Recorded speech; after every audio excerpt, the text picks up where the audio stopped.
Pour la deuxième réunion publique d'association. Donc on s'était donné rendez-vous la première fois. Depuis, on a fait pas mal de choses. Et comme l'association compte maintenant pas mal d'adhérents, le seul moyen de pouvoir se rencontrer à plusieurs et pas en comité restreint, c'est de venir dans des salles un peu plus grandes. Et donc on va vous faire un petit peu un résumé de ce qui s'est passé depuis le mois d'octobre. Pour ceux qui n'étaient pas là la première fois, on va résumer un peu le pourquoi de cette association. On a pensé, comme la première fois, de faire un diaporama sur certains thèmes. Emporté par notre élan, on risque d'être un peu lourd dans les diaporamas, donc on va essayer d'être assez concis. Donc je pense qu'on va les passer, il y en a 4. On va les passer les 4 dans la foulée au début de la soirée, et après on aura un temps de débat et de questions, réponses, etc. Donc il y a plusieurs thèmes qui vont être présentés. Je pense qu'on va démarrer sur le thème des écoles, puisque la première fois on ne l'avait pas abordé. C'est un thème qui est assez important. Et donc si Isabelle veut bien... Donc voilà, on n'est pas des professionnels de ce genre de choses, donc il faudra être un peu indulgent. Et puis voilà, donc bonne soirée à tous. Merci. Voilà, donc on voulait parler ce soir de ce qui concerne en fait l'enfance, la scolarité, qui démarre avec la crèche, puis l'école maternelle, puis l'école primaire à Régnier. Alors pour démarrer le sujet, on a ressorti un petit article, Régnier s'exprimait aussi. Alors, c'est simplement sur le sujet de la scolarité. Il y avait beaucoup de choses au niveau du foncier. Et sur la scolarité, donc le maire exprimait le fait qu'on n'avait pas grand-chose à dire sur la scolarité, que c'était un des points majeurs de la vie d'une ville ou d'un grand village. Alors nous, on estime que c'est tout à fait le contraire, parce que je pense que quand on s'établit quelque part, eh bien, on cherche d'une part son lieu d'habitation. Et puis on regarde, en tout cas ce qui est des familles naissantes ou des familles déjà constituées, de ce qu'on va y trouver dans une commune. Et c'est un point majeur pour s'installer. Donc Régnier, bien, il y a 3, disons, problèmes récurrents depuis fort longtemps dans la commune. On dit 18 ans, voilà, une petite vingtaine d'années. Concernant tous ces points importants qui sont l'accueil des tout-petits, la crèche, puis l'école maternelle et enfin l'école primaire. Alors, on a mis 3 points qu'on va développer un petit peu après. C'est tout d'abord des sites qui sont très éloignés les uns des autres, puisqu'on a de nombreuses familles à Régnier qui ont des petits, des moyens et des plus grands. Il faut tourner dans Régnier pour pouvoir emmener tous ces enfants dans chacune des structures. Des structures qui, malheureusement, pour certaines récentes comme la crèche, sont en grande difficulté pour accueillir nos enfants, mais aussi au niveau des écoles, que ce soit l'école maternelle ou l'école primaire. Et puis, le 3e point, bien sûr, c'est le nerf de la guerre, c'est les moyens, alors, qui sont à la fois des moyens financiers, mais aussi après des moyens d'une réflexion dans la façon de gérer son personnel, etc. Où là, il y a quand même aussi des soucis importants. Alors là, c'était pour vous montrer un petit peu les sites. Alors, le petit... Voilà, le premier ici, c'est donc la crèche qui se trouve là. Ensuite, nous avons l'école maternelle, donc derrière le stade de foot. Et puis, l'ancienne école, qui est l'école primaire, donc de Régnier. Et puis, le dernier rond ici, c'est le projet d'un futur groupe scolaire au-dessus de Carrefour, dans les champs. Alors, crèche, maternelle, primaire, tout est lié pour beaucoup de familles, puisque certaines familles doivent joindre les 3 points, le matin et le soir, pour emmener leurs enfants. Donc, on nous parle de mobilité douce, de mobilité tout court. C'est très compliqué pour les familles d'en faire le tour. Alors, on nous demande de plus en plus, et moi je participe beaucoup au conseil d'école, et la mairie sans cesse nous demande voilà, l'environnement, etc. Il faut se déplacer en mobilité douce, à pied si on le peut, ou à vélo. Ben, c'est bien compliqué pour des parents, les mamans ou les papas qui travaillent, de devoir déposer des enfants d'une part à la crèche, parce que les familles sont nombreuses dans ce cas-là, puis ensuite de joindre l'école maternelle, puis ensuite de joindre l'école primaire. Alors à pied, ben, c'est bien trop éloigné au niveau du village. Les décalages entre les rentrées d'école maternelle, primaire, la crèche, c'est bien compliqué à gérer pour les mamans et même pour les nourrices qui s'occupent des enfants. Certaines routes qui mènent notamment à l'école maternelle, comme la rue Saint-Ange, ben, c'est très dangereux. Et il y a énormément de monde qui se rend à l'école maternelle. Et malheureusement, c'est pas sécurisé. La route est totalement défoncée. Quand il pleut, c'est une vraie catastrophe. Et puis quand il pleut pas, ben, il faut vraiment marcher plutôt dans le champ d'à côté, qui bientôt n'existera plus, pour pouvoir arriver à aller jusqu'à l'école. À vélo, bah oui, pourquoi pas, bien sûr, tout le monde en rêve de se déplacer à vélo. Malheureusement, il y a des bouts de parcours pour se déplacer à vélo, des pistes cyclables, il y en a, c'est morcelé. On a une belle rue du Maule, ça c'est formidable, mais alors quand on arrive au Saint-Ange, quand on arrive une partie de la rue des Écoles, eh bien c'est très très compliqué de pouvoir se déplacer à vélo. Et c'est dangereux. Et laisser les enfants d'un âge moyen, c'est très compliqué. En voiture, eh bien oui, c'est ce que font la plupart des familles, parce qu'on n'a pas le choix de faire autrement. Mais c'est un gros problème, parce que les parents arrivent, ils déposent leurs enfants, et puis voilà, c'est l'engorgement total le matin, c'est l'engorgement aussi en fin de journée. On a des soucis au niveau de l'école maternelle, parce que les parkings sont vraiment très restreints, à savoir, juste un petit rappel, pour ceux qui ont oublié tout ça, c'est que quand on amène un enfant à l'école maternelle, on ne fait pas que le poser à l'entrée du portail.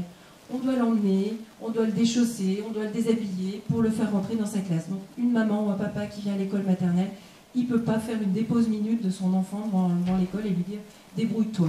Donc on doit avoir des parkings. Alors parfois, certains parkings d'immeubles qui jouxtent l'école maternelle eh bien, servent de parking à toutes ces familles. Donc c'est un réel problème. Donc là, on a ressorti le plan du groupe scolaire, donc, qui est actuellement l'école maternelle, qui avait été donc, projeté donc, et construit, enfin projeté dès l'année 1994, fini d'être réalisé en 1996. En 1994, ce bâtiment avait été projeté et prévu par une autre mairie, donc le maire c'était M. Bercher, avec un adjoint à l'urbanisme qui était M. Montant, et qui avait pris la décision de créer ce groupe scolaire, un réel groupe scolaire, c'est-à-dire maternelle et primaire, intégrés dans le même groupe.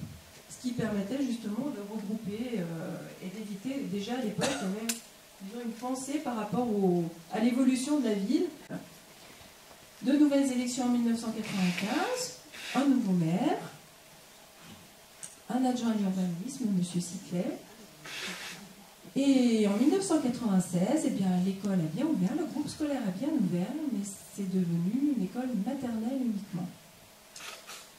Donc, école maternelle ici, école primaire juste à côté d'où on est là. Donc, on avait réduit l'idée d'une mobilité plus agréable à quelque chose qui allait devenir forcément infernal dans les années qui suivent.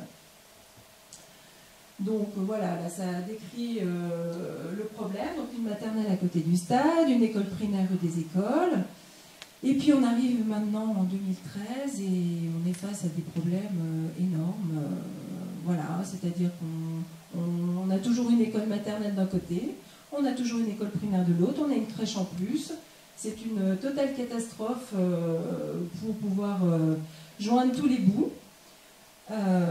Avec un projet donc effectivement d'ouvrir un nouveau groupe scolaire donc vers le Carrefour et l'idée de la mairie de regrouper réellement les enfants en groupes scolaires, c'est-à-dire ce qui est l'école maternelle que ça redevienne maternelle primaire, notre école primaire ici qui redevienne maternelle primaire et même chose au niveau du groupe scolaire. Alors on est quand même à une vingtaine d'années de tout ça, les problèmes se superposent, les classes se surchargent et rien ne se passe. Donc cette nouvelle école, alors elle aurait dû voir le jour à la rentrée 2014, donc à savoir que c'est totalement, on va dire utopique pour l'instant, puisque ça n'aura pas lieu du tout en 2014. Quand elle ouvrira, quand le bâtiment sera construit, ça va de toute façon servir à rénover la MJC, d'une part, rénover une partie de l'école primaire, le petit bâtiment ici. Donc, ce qui veut dire que son entrée en fonction, c'est pour dans 4-5 ans au moins, si tout va bien. Alors, pour revenir donc à la crèche, elle a été donc prévue pour 30 à 35 places au mieux, puisque quand elle a été ouverte, elle ne pouvait accueillir qu'une trentaine d'enfants. Si on regarde sur les communes environnantes, pour régner 7000 habitants, une crèche de 35 places, ça permet en gros de proposer une place pour 200 habitants. Pour la commune de Bonne, pour faire un petit comparatif, 3100 habitants, donc à peu près 2 fois moins que pour nous. Il y a 30 places de crèche, donc c'est une place à peu près pour 103 habitants. Et puis Fillinges, 3200 habitants, il y a une crèche de 40 places, c'est une place pour 80 habitants. Voilà. Alors, ensuite, pour parler des écoles maternelles et primaires. Donc le constat, il est un petit peu même bien alarmant pour la plupart des familles qui sont installées ou qui s'installent, là, à Régnier. Les classes sont surchargées. Au niveau de la maternelle, bien, on accueille une trentaine d'enfants dans les classes. Donc autant dire que c'est très compliqué. La sécurité dans les classes, elle est largement remise en question parce que c'est saturé. Le directeur même de sources de parents d'élèves refuse de nouvelles inscriptions, ce qui est complètement fou, alors que l'urbanisation est galopante dans Régnier. On a obligation de trouver des espaces supplémentaires assez rapidement parce qu'on met les enfants au niveau d'école maternelle, du périscolaire en fin de journée ou le matin de bonne heure dans des lieux qui ne sont pas vraiment adaptés, c'est-à-dire des salles avec des mezzanines et pour des petits, c'est un danger permanent. Et puis, il est prévu de mettre un préfabriqué provisoire pour la rentrée 2014, parce que l'établissement est complètement saturé. Au niveau du primaire, eh bien, la petite école qui avait été prévue pour 3 classes à l'origine, elle en accueille 6 depuis fort longtemps, avec un préfabriqué qui n'a jamais été démonté, qui est toujours là et qui ne risque pas de l'être. Il manque de la place, ça c'est sûr. Une classe de primaire l'année dernière avait été créée dans l'école maternelle parce qu'il y a une grosse promotion d'enfants, si on peut dire, qui est en CE1 cette année, qui formait un CP l'année dernière. Il y avait à peu près 100 enfants en classe de CE1. Quand ils sont arrivés ici en CP, il était impossible de les mettre tous dans la petite école, donc on a dû former une classe dans l'école maternelle de Régnier. Ce qui d'ailleurs enlève beaucoup de choses au niveau pédagogique, puisque les enseignants travaillent quand même ensemble sur des projets, des programmes, et c'est très compliqué quand un enseignant est à l'autre bout de la ville. Ensuite, au niveau des moyens, il y a beaucoup de choses à dire au niveau des écoles, qui sont vieillissantes, comme l'école ici. Les enfants doivent descendre un petit peu en contrebas, un peu en sous-sol pour aller aux toilettes. C'est des toilettes qui deviennent quasiment insalubres. Jusqu'à l'année dernière, il n'y avait pas de loquet pour fermer. Les enfants, ils sont comme les adultes. Il faut un peu de décence, un peu de respect. On ne peut pas envoyer des enfants dans les toilettes grands ouverts. Voilà. Donc là, rien ne change. Ouais, ça fait à peu près 15 ans que ça persiste et ça ne s'est pas arrangé puisqu'on n'y a pas mis du tout de moyens et de matériel neuf et rénové. La classe préfabriquée de primaire dont je parlais, elle existe depuis 30 ans. Peut-être, j'ose pas dire encore pour une trentaine, mais on espère mieux. L'école maternelle, pour revenir à l'école maternelle qui était au départ prévue pour un groupe maternelle-primaire, la partie primaire a été prévue pour des enfants d'âge primaire. On y met des petits. C'est totalement inadapté. Des toilettes d'adultes pour des petits, des portes très lourdes, des portes coupe-feu. Les petits ne peuvent pas se déplacer tout seuls. Alors c'est compliqué pour les maîtresses de faire le lien. Et même pour les ATSEM, d'arriver à faire fonctionner tout ça au mieux. Ensuite, au niveau du matériel, c'est un petit peu la misère. Les enseignants se démènent, se débattent, mais il manque souvent beaucoup de choses, des tables, des chaises, qui se détériorent et qui ne sont pas forcément changées quand il le faut. Il y a un enseignement d'informatique à l'école primaire qui est obligatoire au 3e cycle, c'est-à-dire les CM1, CM2. Eh bien, les enfants travaillent sur du matériel donné par des familles, par des parents, du matériel qui ne tient pas la route, hein, parce que voilà. Là, on a fait le constat encore récemment, il y a des écrans qui sont tout noirs, qui ne marchent plus, tout se réduit petit à petit comme une peau de chagrin. Il n'y a pas de volonté, disons, de remettre ça à neuf, ou en tout cas en état de marche, alors qu'il y a un enseignement obligatoire. Les enfants, à la fin du CM2, ils ont un petit papier disant que voilà, ils sont parvenus à utiliser l'ordinateur, traitement de texte, etc. Alors après, au niveau de la mairie, de son intervention au niveau des subventions de l'école, puisque c'est elle qui gère les écoles maternelles et primaires, ainsi que la crèche notamment, on a vraiment l'impression que ça devient totalement ridicule. Les enseignants qui doivent faire des photocopies sont presque fliqués. Je n'ai pas trouvé d'autres mots pour en parler. Il ne faut pas que ça déborde, il y a un certain nombre de photocopies, c'est compliqué. Même les associations comme l'association des parents d'élèves qui œuvrent énormément et qui se démènent au quotidien n'a pas droit à photocopie, doit se débrouiller sur ses deniers personnels, elle n'en a pas. Donc autant dire que ce sont des parents qui sur leur lieu privé, parfois leur lieu de travail au mieux, font des photocopies, des choses comme ça. Donc il n'y a aucun moyen pour vraiment réaliser des choses. Pour donner une petite idée, en 2012, il y a 1 200 € qui ont été alloués en maternelle pour l'ensemble des 8 classes par la mairie. Et au niveau des classes primaires, eh bien, les classes primaires organisent depuis des années des classes vertes, des classes de neige. Ce qui est formidable au niveau pédagogique de sortir les enfants du cadre de l'école, c'est pas s'amuser à tout prix. C'est simplement mettre les enfants en situation d'autonomie à l'extérieur de l'école, donc c'est très intéressant pour les enseignants. Eh bien, on arrive vraiment en se battant, il y a des années, même en se battant, on n'y arrive pas à obtenir 300 €. Une année, c'était 300 € pour 2 classes qui partaient en classe verte. 300 € pour. Ça paye même pas le quart pour partir en classe verte. Donc, l'APE, l'Association des parents d'élèves, œuvre beaucoup pour essayer de faire un plus. Et puis, la gestion, les problèmes de moyens, c'est aussi la gestion des ressources humaines. On va juste en 2 mots parler des ATSEM, qui sont des assistantes, des maîtresses de maternelle, qui sont des éléments essentiels pour faire fonctionner les classes, puisqu'elles s'occupent des petits, elles aident les maîtresses à préparer, elles s'occupent des enfants à la sieste. Bon, c'était vraiment des pivots de l'école maternelle.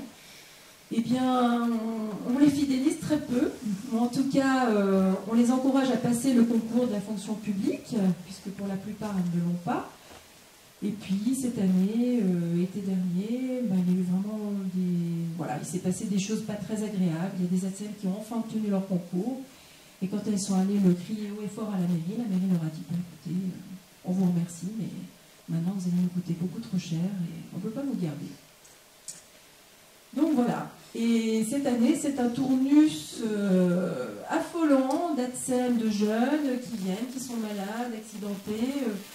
On ne fidélise plus le personnel et pour les petits, c'est très perturbant quand on a des têtes qui changent sans arrêt pendant l'année scolaire.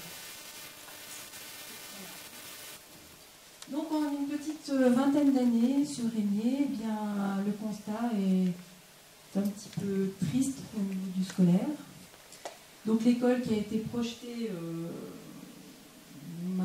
pour l'instant on ne sait pas quand est-ce qu'elle verra le jour, et puis comme je vous l'ai expliqué, elle ne sera pas, disons, elle ne servira pas à la cause de l'école pendant quelque temps. Ensuite, revenir sur ce groupe scolaire qui avait été créé en 1996 et qui est resté une école maternelle, l'école primaire, toutes les écoles saturent et les projets ne sont pas arrivés à temps.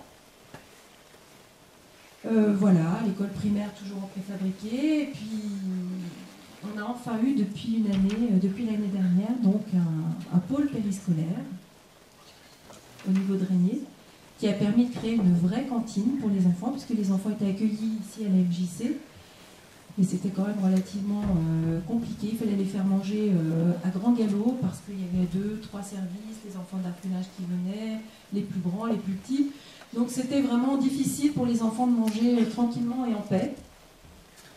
Voilà, donc là, bien, on voit qu'il se passe beaucoup de choses à Régnier, beaucoup d'urbanisation, beaucoup de choses galopantes. Bon, effectivement, il y a des élections dans une année.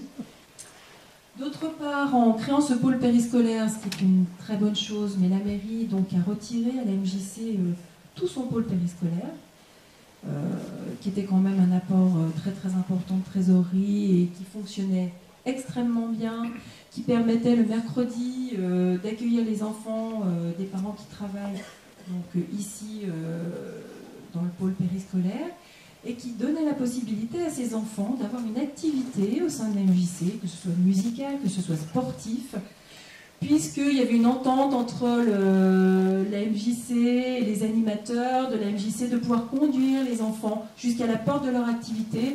Donc c'était quelque chose de formidable. Nous, la question a été posée très longtemps, il y a 3 ans qu'on a posé la question, avant la construction donc, du pôle périscolaire à la mairie, en disant, est-ce qu'il y aura des passerelles pour tous ces enfants qu'on va mettre là-bas? Comment on va les acheminer ici? Ou alors on tue l'activité de la MJC. Parce que, alors on nous a dit que les familles, les parents étaient responsables de leurs enfants et que c'est à nous de trouver des solutions. Voilà, il ne fallait pas reporter les choses toujours sur le service public. C'est pas reporter quoi que ce soit, c'est voilà, arriver à faire que les gens sentent bien là où ils vivent.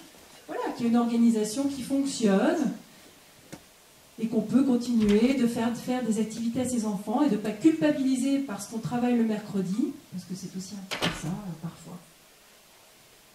Voilà, donc là, le pôle périscolaire, eh bien, il accueille les enfants, maintenant le mercredi, pendant les vacances. Et bien là, on arrive à la fin du mois de juin, on ne peut pas savoir ce qu'on va proposer aux enfants pendant les vacances. Il faut les inscrire au pôle périscolaire, mais on ne nous dit pas quelles vont être les réjouissances, entre guillemets.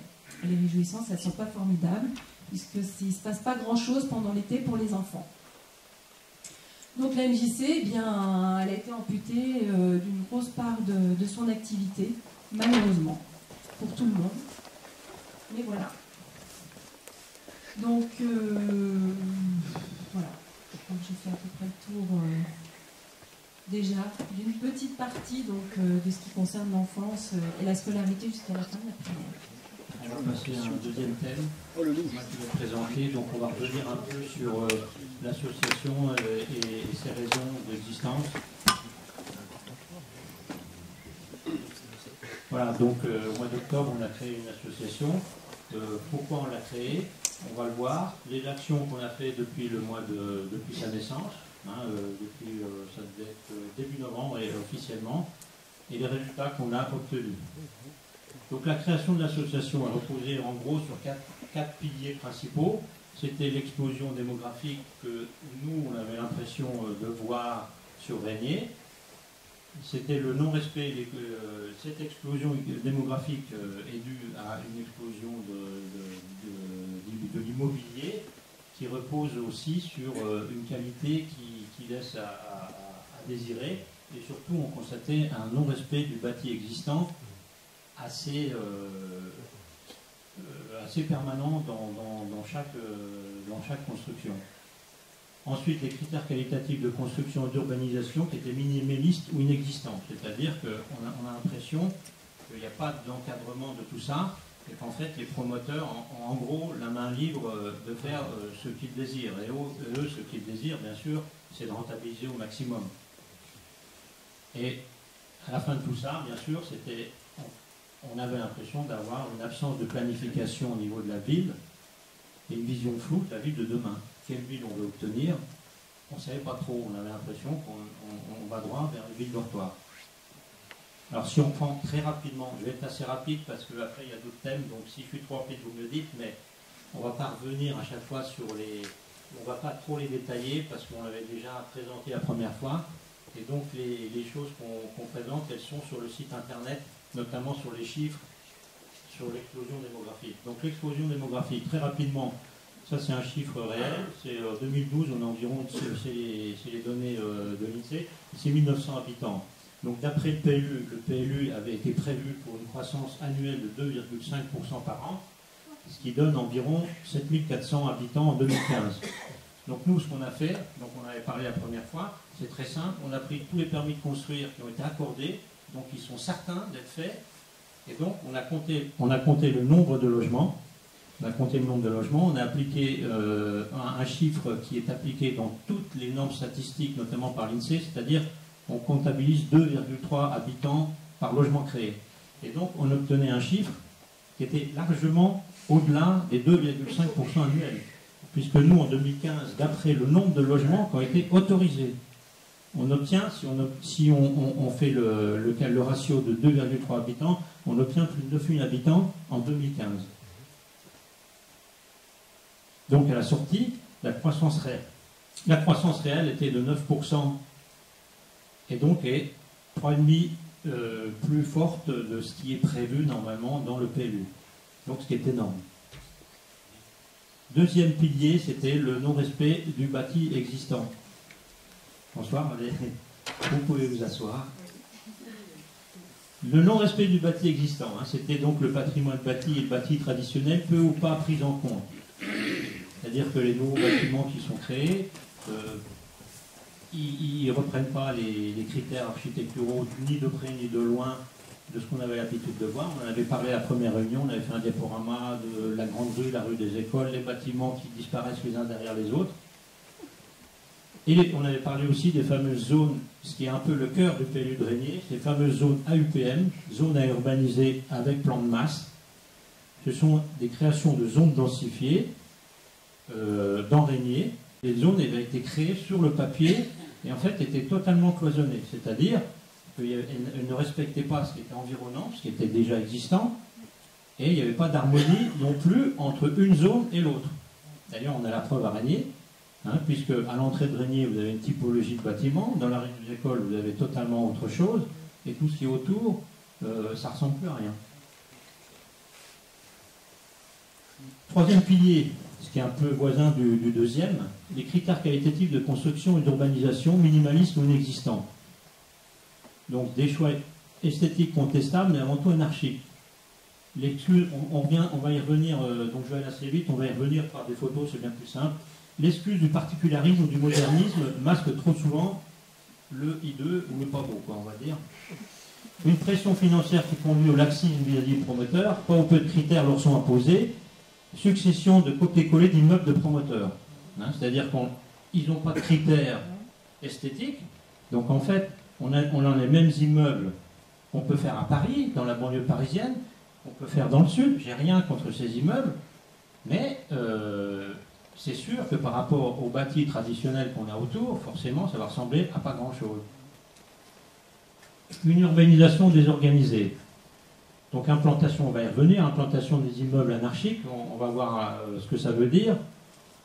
Et à la sortie de tout ça, une impression du tout logement, c'est-à-dire qu'on remplit, mais avec du logement. Le problème, c'est qu'on ne voit pas les infrastructures derrière. Hein, c'est-à-dire que vous n'avez pas de création de places de rencontre, vous n'avez pas de commerce, donc il y a peu de lisibilité dans le schéma piétonnier, puisqu'on remplit, et puis maintenant la mairie a décidé de faire un plan de circulation, mais une fois que plein d'immeubles ont été autorisés à la construction, donc en fait le plan de circulation il va faire que contourner autour des immeubles, alors que normalement et logiquement ça devrait être fait en préalable. Donc voilà, là on a un exemple du particularisme. Alors, le problème c'est qu'on ne veut pas non plus, c'est sûr qu'on ne veut pas non plus encadrer, là c'est pas à nous de définir ce qui est beau, c'est ce qui n'est pas beau. Mais quand même, il y a certaines choses, hein, donc là vous pouvez voir certains critères qui peuvent prêter à discussion, hein, puisque si on avait fait un, à la limite pourquoi pas, mais on remplit la façade. Et à côté de cet immeuble, qu'est-ce qu'on a juste à côté? On a un bâtiment qui a un certain aspect. On veut pas, le but de notre discours, c'est pas non plus de recréer à l'identique, c'est pas ça du tout. Mais au moins de ne pas avoir une disparité énorme. Et en face, on a l'église. De l'autre côté, on a la corderie, qui est une autre typologie complètement différente, un bâtiment tout en longueur, avec du verre, etc.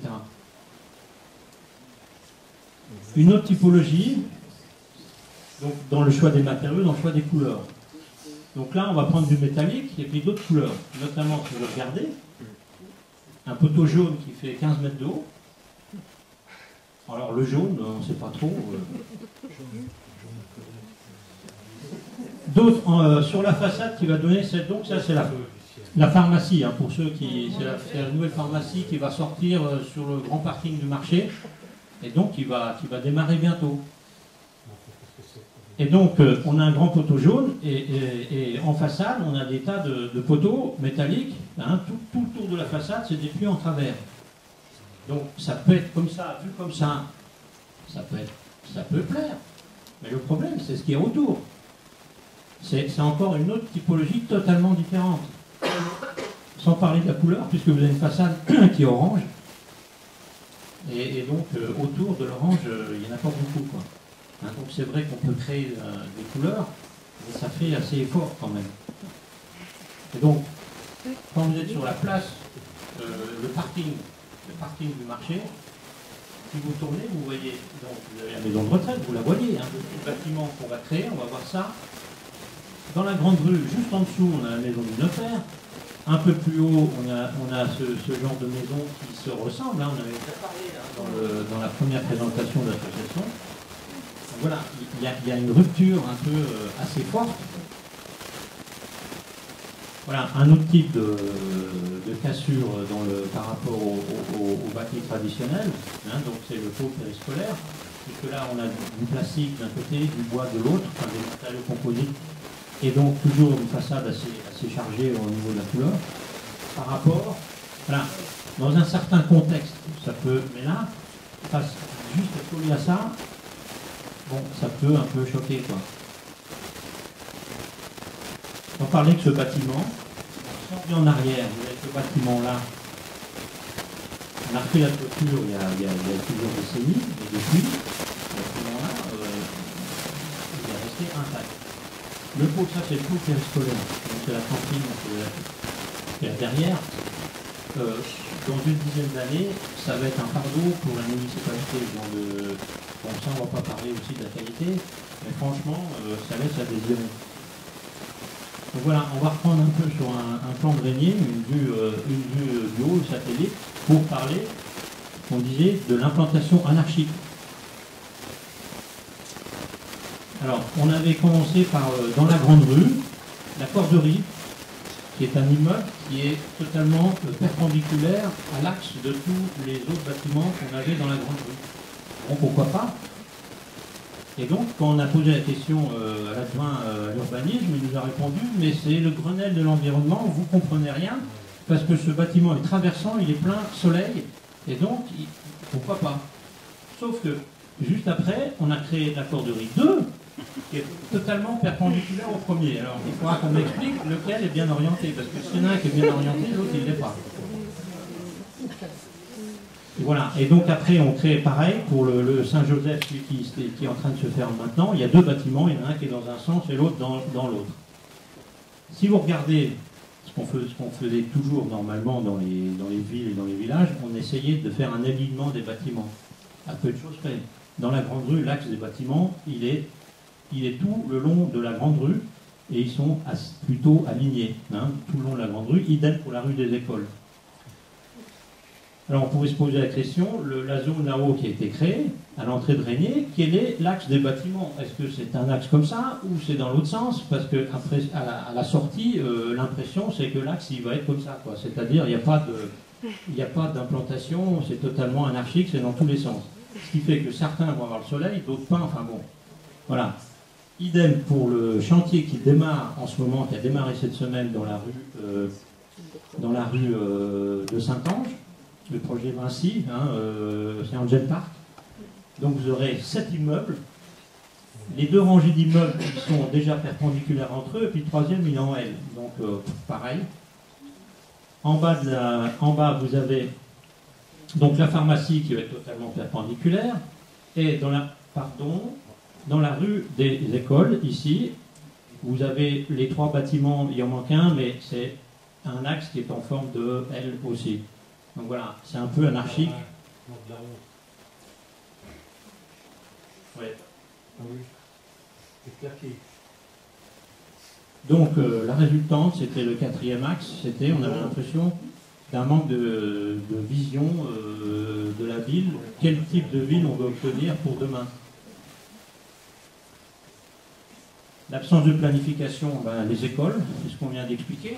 Donc, effectivement, on pourrait penser, puisqu'il y a deux écoles qui vont démarrer, puis il y a l'école d'Ezri, l'école ensuite à Régnier, mais ça fait quand même 18 ans, avec tous les problèmes.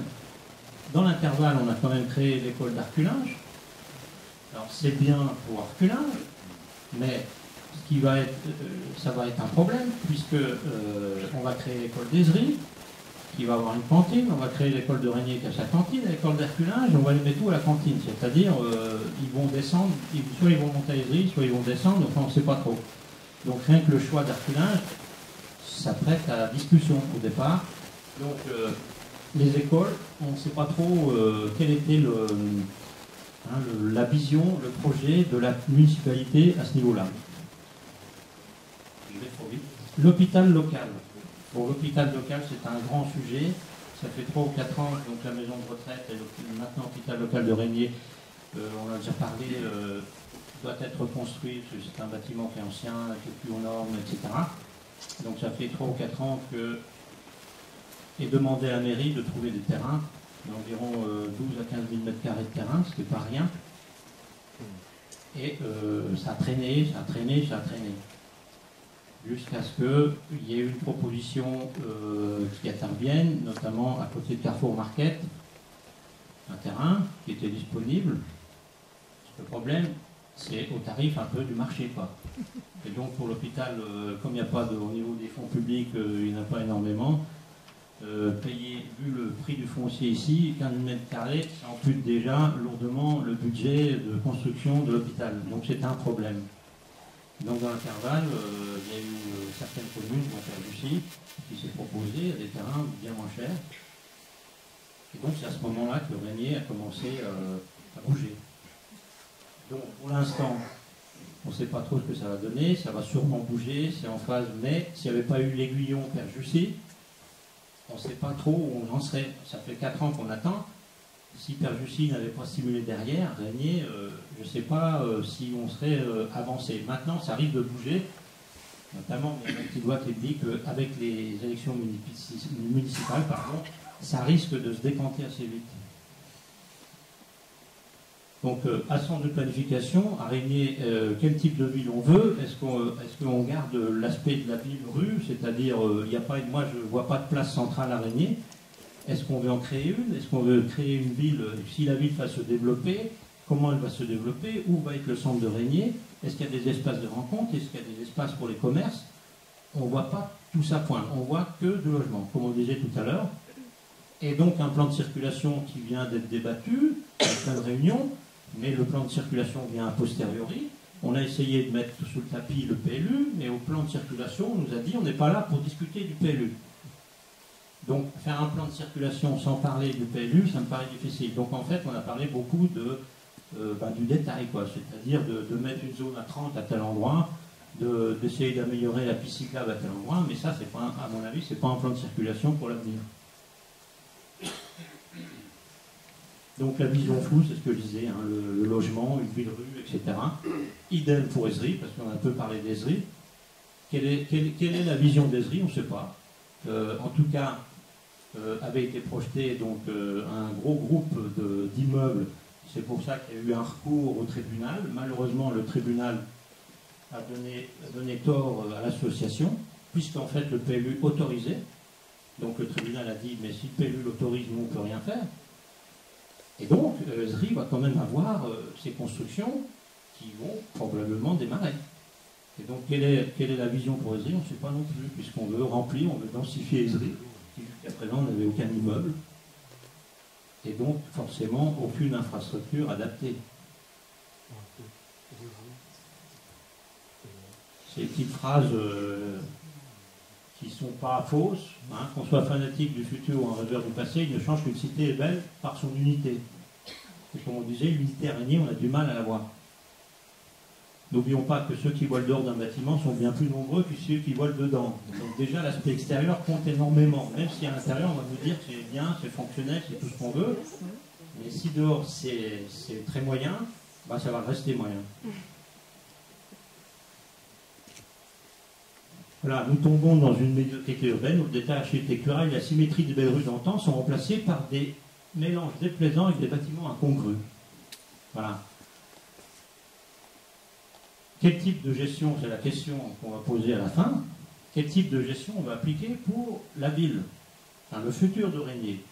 Une gestion de planificateur, c'est-à-dire ce qu'on attend un peu d'une mairie, c'est-à-dire de prévoir, d'anticiper, d'avoir toujours un temps d'avance et d'anticiper pour le bien-être des Régnérans et des Isériens, ou une gestion de négociant, c'est-à-dire, négociant, ça veut dire, eh ben, on a un terrain, qu'est-ce qu'on peut en tirer, qu'est-ce qu'on peut en faire, combien de mètres carrés on peut, voilà.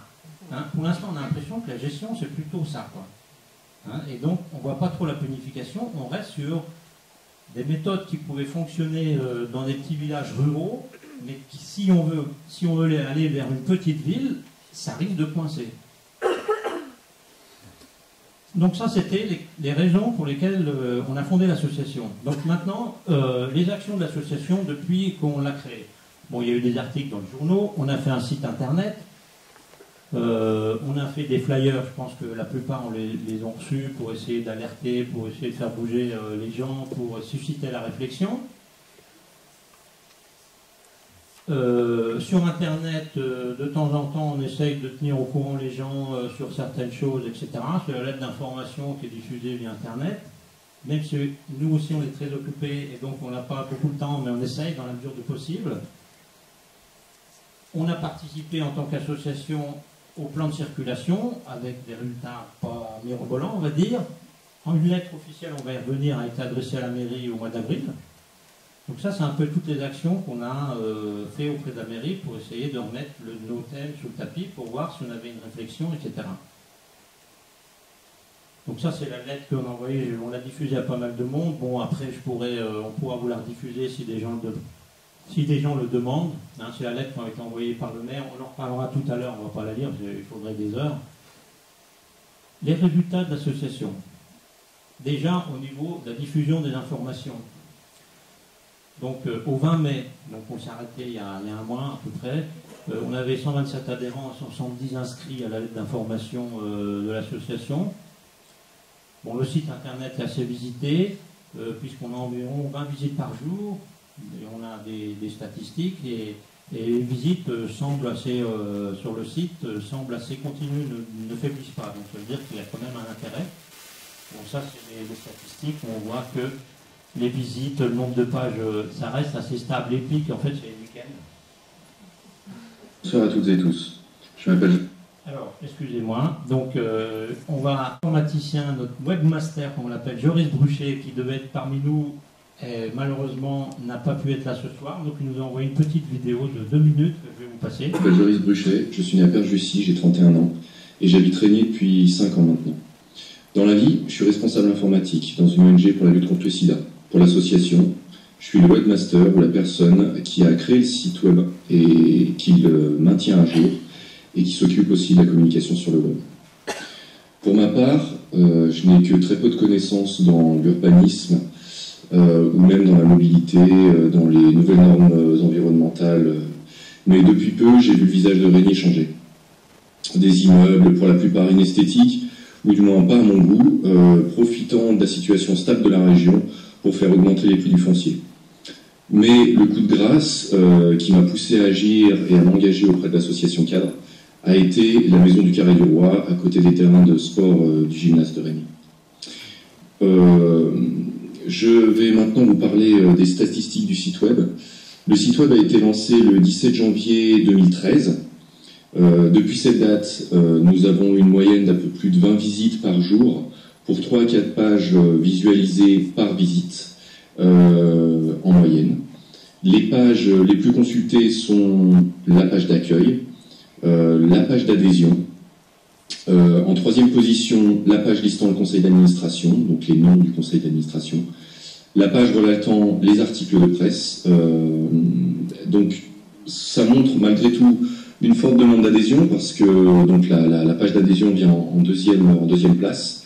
Directement après la page d'accueil sur laquelle vous tombez par défaut dessus. Mais aussi, ça peut montrer, bien sûr, l'influence que peuvent avoir les personnes du conseil d'administration sur l'administration en place. Je vous souhaite à tous une bonne soirée et merci encore d'être venus nous soutenir si nombreux.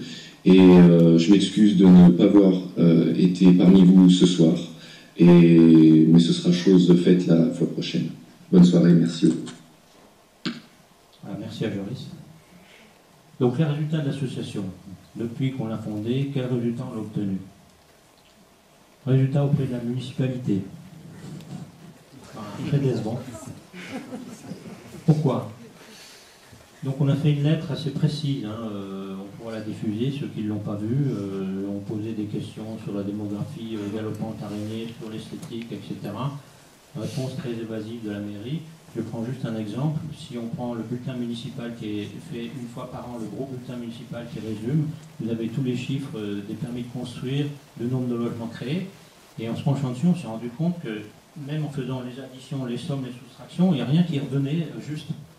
Et en plus, c'était très bizarre parce que, par exemple, nous, on comptait pour l'année 2012 20 immeubles de créés et sur le bulletin de la mairie, c'était marqué 6. Donc on a posé la question au maire.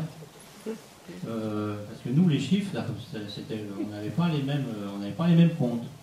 Donc le maire a répondu que, premièrement, donc nous lui parlions de chiffres, il nous a répondu calendrier. Il a dit, mais nous, on compte de novembre à novembre et pas de janvier à janvier pour des raisons de publication.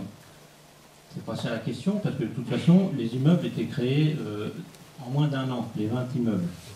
Et sur les chiffres, il a dit non, c'est pas immeuble, mais c'est en fait, c'est permis de construire. Donc, c'était pas 6 immeubles, mais 6 permis de construire. Il faut savoir qu'il y a des permis, notamment qui viennent de Marais, dans la rue de Saint-Ange, où un permis, c'est 7 immeubles. Donc en fait, c'est un petit jeu quand même, il faut le souligner. C'est plus simple de mettre 6 immeubles à la place de 6 permis. On a l'impression qu'il y en a moins. Alors qu'en fait, bon, c'est 20 immeubles. Et puis de toute façon, le logement n'est pas juste, puisque les logements créés qui sont officiels, ils sont plus de 500, alors que dans le bulletin de mairie, ils sont 300, j'ai plus les chiffres, 350 environ. Donc il y a un problème et la réponse est très évasive.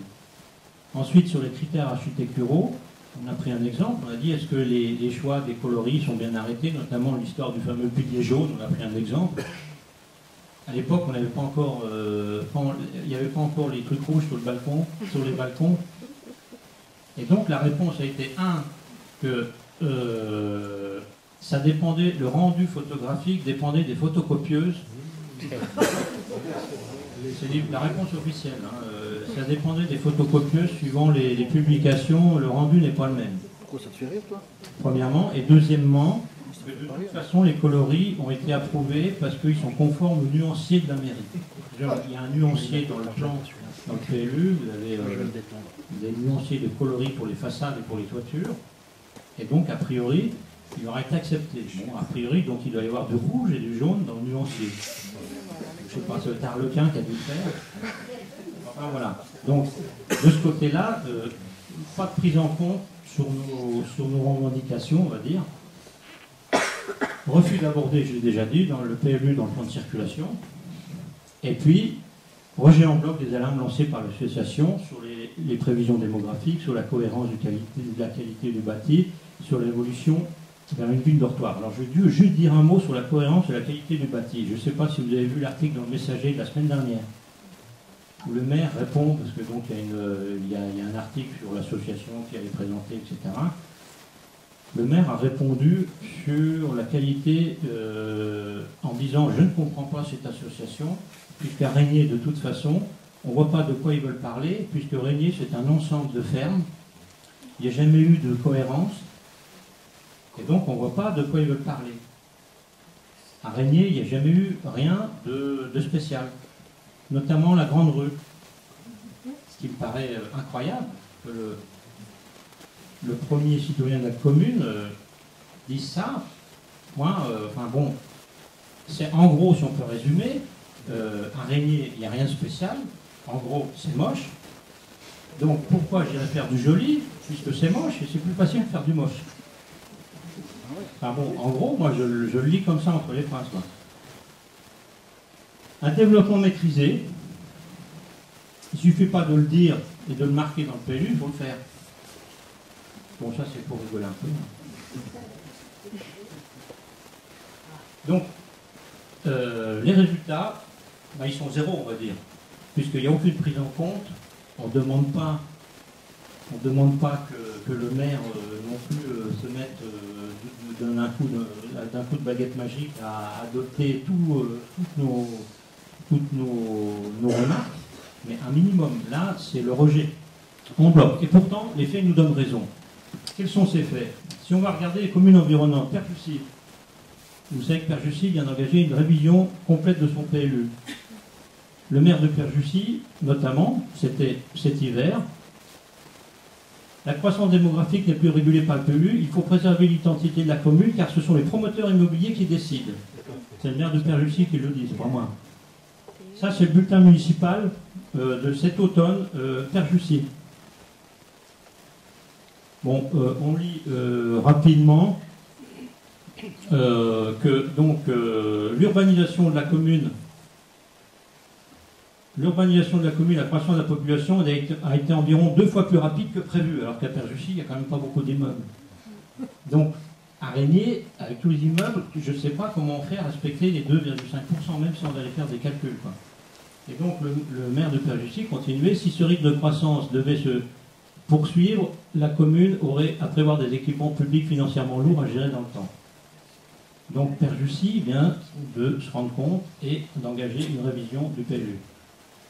Deuxième fait important, le CLD. Le CLD, c'est le Comité local de développement du Genevois français. C'est un groupe de personnes qui ne sont pas des élus. C'est une association, une société officielle qui doit poser sa signature dans tous les grands documents d'urbanisation qui sont prévus dans le Genevois. Notamment pour un Massaglo, notamment pour... ils font partie de la réflexion sur le Grand Genève, hein, tout le bassin autour de la ville de Genève, que ce soit au niveau du Genevois français, de l'Ain, etc. Donc c'est quand même une association officielle. L'avis du CLD sur le contrat de développement durable Rhône-Alpes concernant le bassin genevois. C'est un document intéressant puisqu'il date du mois dernier.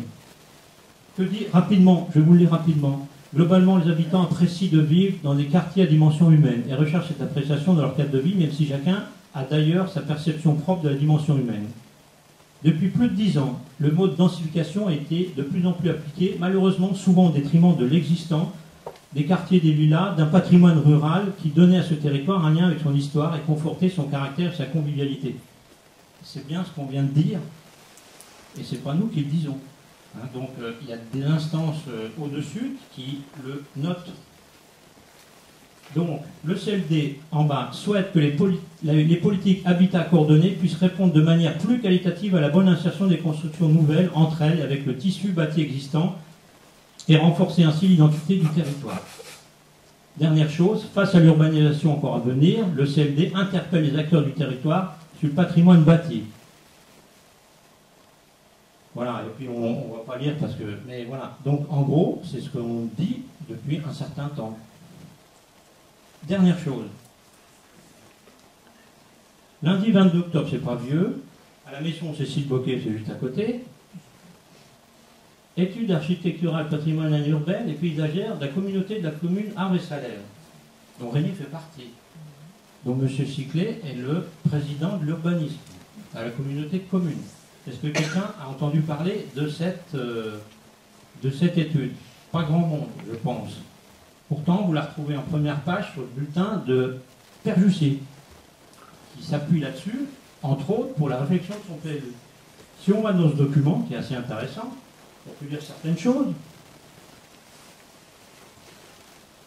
Là, j'arrive pas à lire. Bon, voilà. Donc, il parle des constructions qui peinent à créer de l'urbanisme et de l'urbanité. Donc, vous voyez, ils prennent comme exemple, hein, vous connaissez, la ville de Régnier, du fait de la circulation importante et de la quantité d'espace réservé à l'automobile, a peine à constituer un cœur de ville lisible et appréhendable comme tel.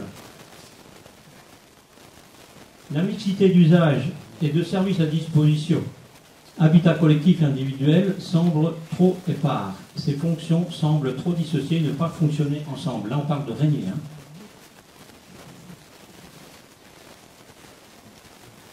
Le centre-ville de Régnier s'est constitué le long d'une voie principale et bordé d'équipements publics et privés, mais il fonctionne mal car ces édifices sont épars et l'espace public partagé par ces constructions est envahi par les voies de circulation et les stationnements.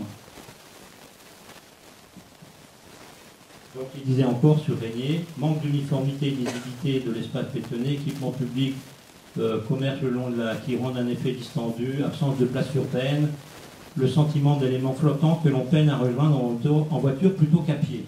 Donc c'est quand même un élément où personne n'en a entendu parler de cette étude. Voilà, aujourd'hui on observe sur ce territoire un phénomène de banalisation de la construction qui s'éloigne des modèles et des enseignements du patrimoine architectural, sans toutefois s'inscrire dans une démarche architecturale cohérente et dans une volonté que la réalisation entretienne un rapport avec leur site ou les mette en valeur. Donc c'est bien ce qu'on dit, mais pourtant cette étude elle a été mise, je ne sais pas, dans le tiroir, dans le placard ou je ne sais pas où. Voilà. Rapidement, pour terminer, on est presque à la fin là. Donc on vous a parlé des fameuses zones AUPM de Régnier qui sont le cœur du PLU de Régnier qui densifie énormément. Vous en avez vu plusieurs qui viennent de sortir, puisque la rue des Écoles, en face de la fruitière, c'est une zone AUPM. Angel Park, là, Vinci, 7 immeubles, c'est une zone AUPM, rue de Saint-Ange. Derrière la laverie de la maison de retraite, c'est une zone AUPM, 6 immeubles, enfin il y en a plusieurs. Mais c'est pas tout, parce que dans les tiroirs, il y a plein de zones AUPM à Régnier, qui sont dans le PLU, qui sont notées et qui sortiront. Donc ici, on est dans la grande rue. En fait, c'est la maison Vivian. Pour les derniers rangs, enfin les anciens, ils savent, ça leur parle. La maison Vivian, c'est en plein milieu de Régnier. Qu'est-ce qui est prévu à plein de la maison Vivian? 2 immeubles, un en L et un au fond de la cour, pour environ plus de 5000 m² de constructibles, de chaume. Deuxième exemple, vous avez la grande rue avec le feu ici, la rue du Môle, le parking du marché avec la pharmacie qui va démarrer, ça c'est une zone AUPM, mais en face, Boucherie Burnier, vous avez 2 immeubles, un ici et un derrière. Total, 5000 m² sur ces 2 immeubles de chaume qui va être créé.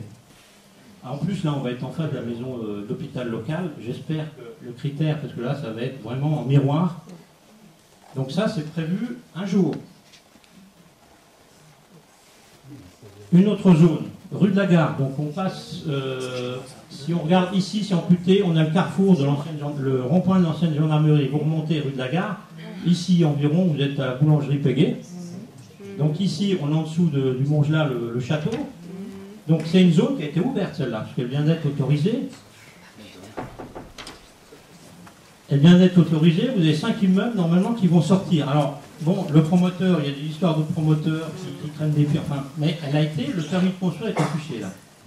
Plus haut, derrière l'ancienne gendarmerie, sur les maisons, vous aurez encore 4 immeubles. Et à terme, là, ils n'ont pas fait de zone AUPM, mais une zone AU pour l'instant. Donc à terme, ça va être relié tout ça, par cette zone.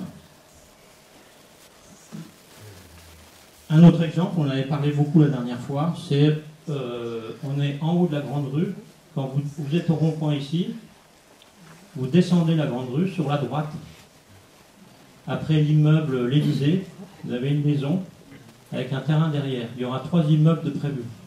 On avait parlé, c'était les fameux immeubles avec les parkings qui vont déboucher dans la cour d'un autre immeuble. Enfin bref, on va parvenir. Alors, dernière zone à UPM, c'est rue de Bersa.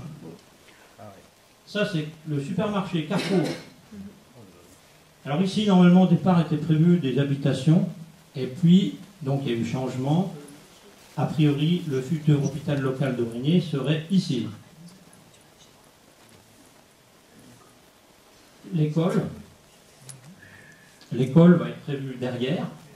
Alors, chose extraordinaire, c'est qu'on l'a noté dans le PLU, un emplacement. Mais on se rend compte, l'absence de planification, on fait un concours d'architectes, on fait gagner un groupe d'architectes, on lance les appels d'offres, et puis on se rend compte qu'en fait, on n'est pas propriétaire du terrain. Et que le vendeur n'est pas forcément, enfin, le propriétaire n'est pas forcément vendeur. Donc, en catastrophe, c'est pour ça qu'elle devait ouvrir en 2014, elle n'ouvrira pas en 2014, on est obligé de faire une déclaration d'utilité publique, c'est-à-dire un peu de forcer l'achat du terrain. Bon, ça c'est bien, ce sont des équipements quand même collectifs, etc. Mais dans ce champ où il y a les salades et les maraîchers qui officient en général, qu'est-ce qui est prévu à terme? Premier groupe d'immeubles.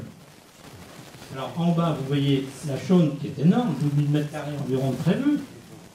Ensuite, quand on a fini la première, on attaque la deuxième tranche. Quand on a fini la deuxième, on fait la troisième. Et quand on a fini la troisième, on fait la quatrième. Total, environ 30 000 m² de chaune. Alors, pour avoir l'idée, le projet côté parc qui va démarrer rue des Lavandières, derrière la laverie de la maison de retraite, il va y avoir 6 immeubles et 10 maisons jumelées, c'est 7100 m² de chaune.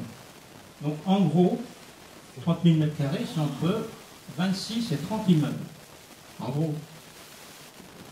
Alors j'espère qu'on n'arrivera pas à ça, c'est dans le PLU, ça peut changer.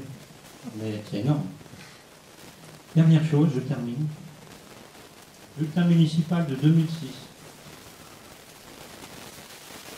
Si vous lisez ici, donc nous sommes en fin 2006, environ 6 000 habitants et des projets en cours lancés, nous sommes environ 7 000 en 2011, ce qui est vrai.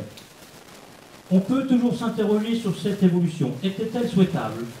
Qu'aurait-il fallu faire pour l'éviter? Dans cette région très dynamique, un repli sur soi n'aurait-il pas entraîné un vieillissement trop important de la population?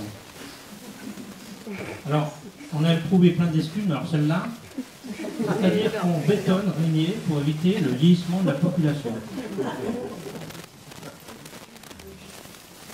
Dernière chose, nous sommes attachés à mettre l'homme au centre de toutes nos actions, mais cela est beaucoup plus ardu que la construction d'un bâtiment ou la réfection d'une voirie, pardon, j'ai un bout sèche.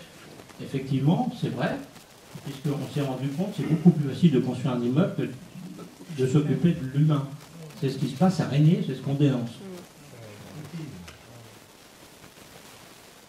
Donc voilà, donc pour conclure, l'association, le but, c'est qu'on veut essayer de donner un peu de couleur à notre ville. On refuse qu'elle devienne une ville dortoir. Et on veut essayer de cultiver notre jardin, même si on n'est pas contre la densification, on n'est pas contre les logements sociaux, mais on veut essayer d'avoir une qualité de vie un peu meilleure de ce qui se prépare. Bonsoir à tous et excusez-moi pour mon accent et pour des éventuelles erreurs, ça sera.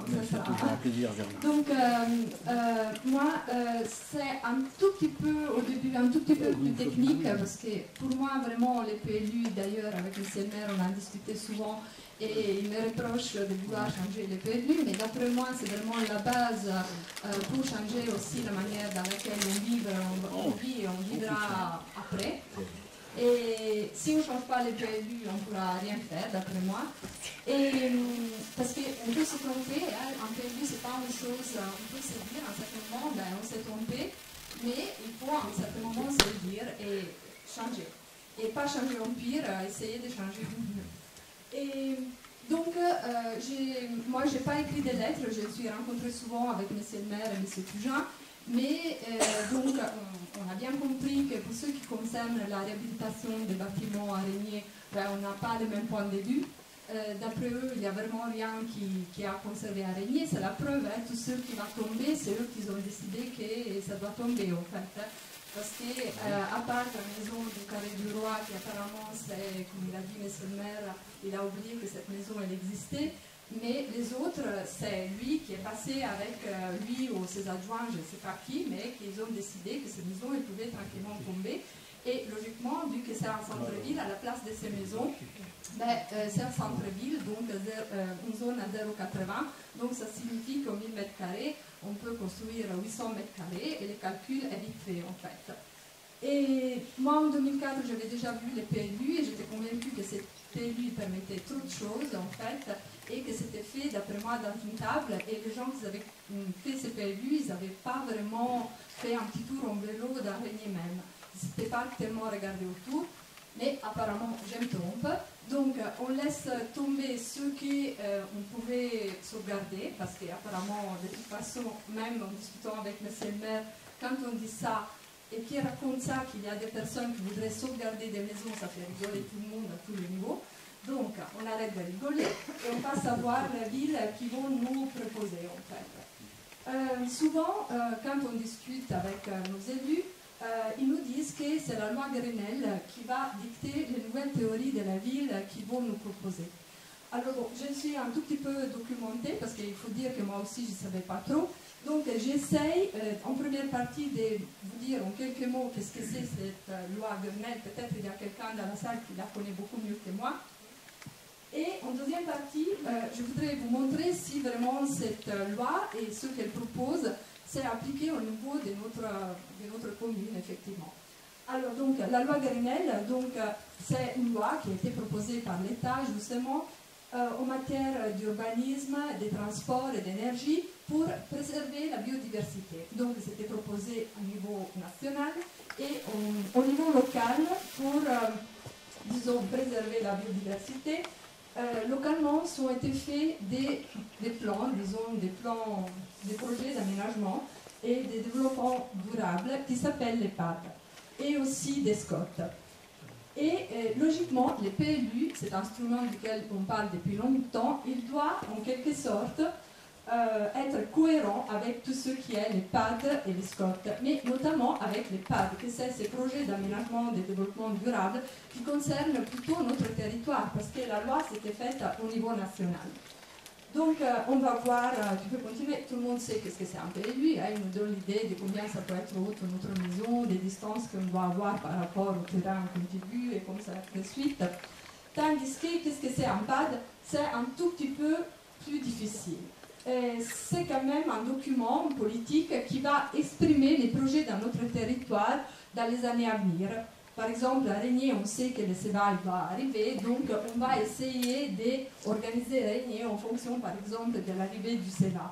Mais si on va encore un tout petit peu plus dans le détail, et ça, je vous parle vraiment du PAD qui a été fait pour la région Arles-et-Salève. Et Régnier fait partie donc de cette communauté de communes.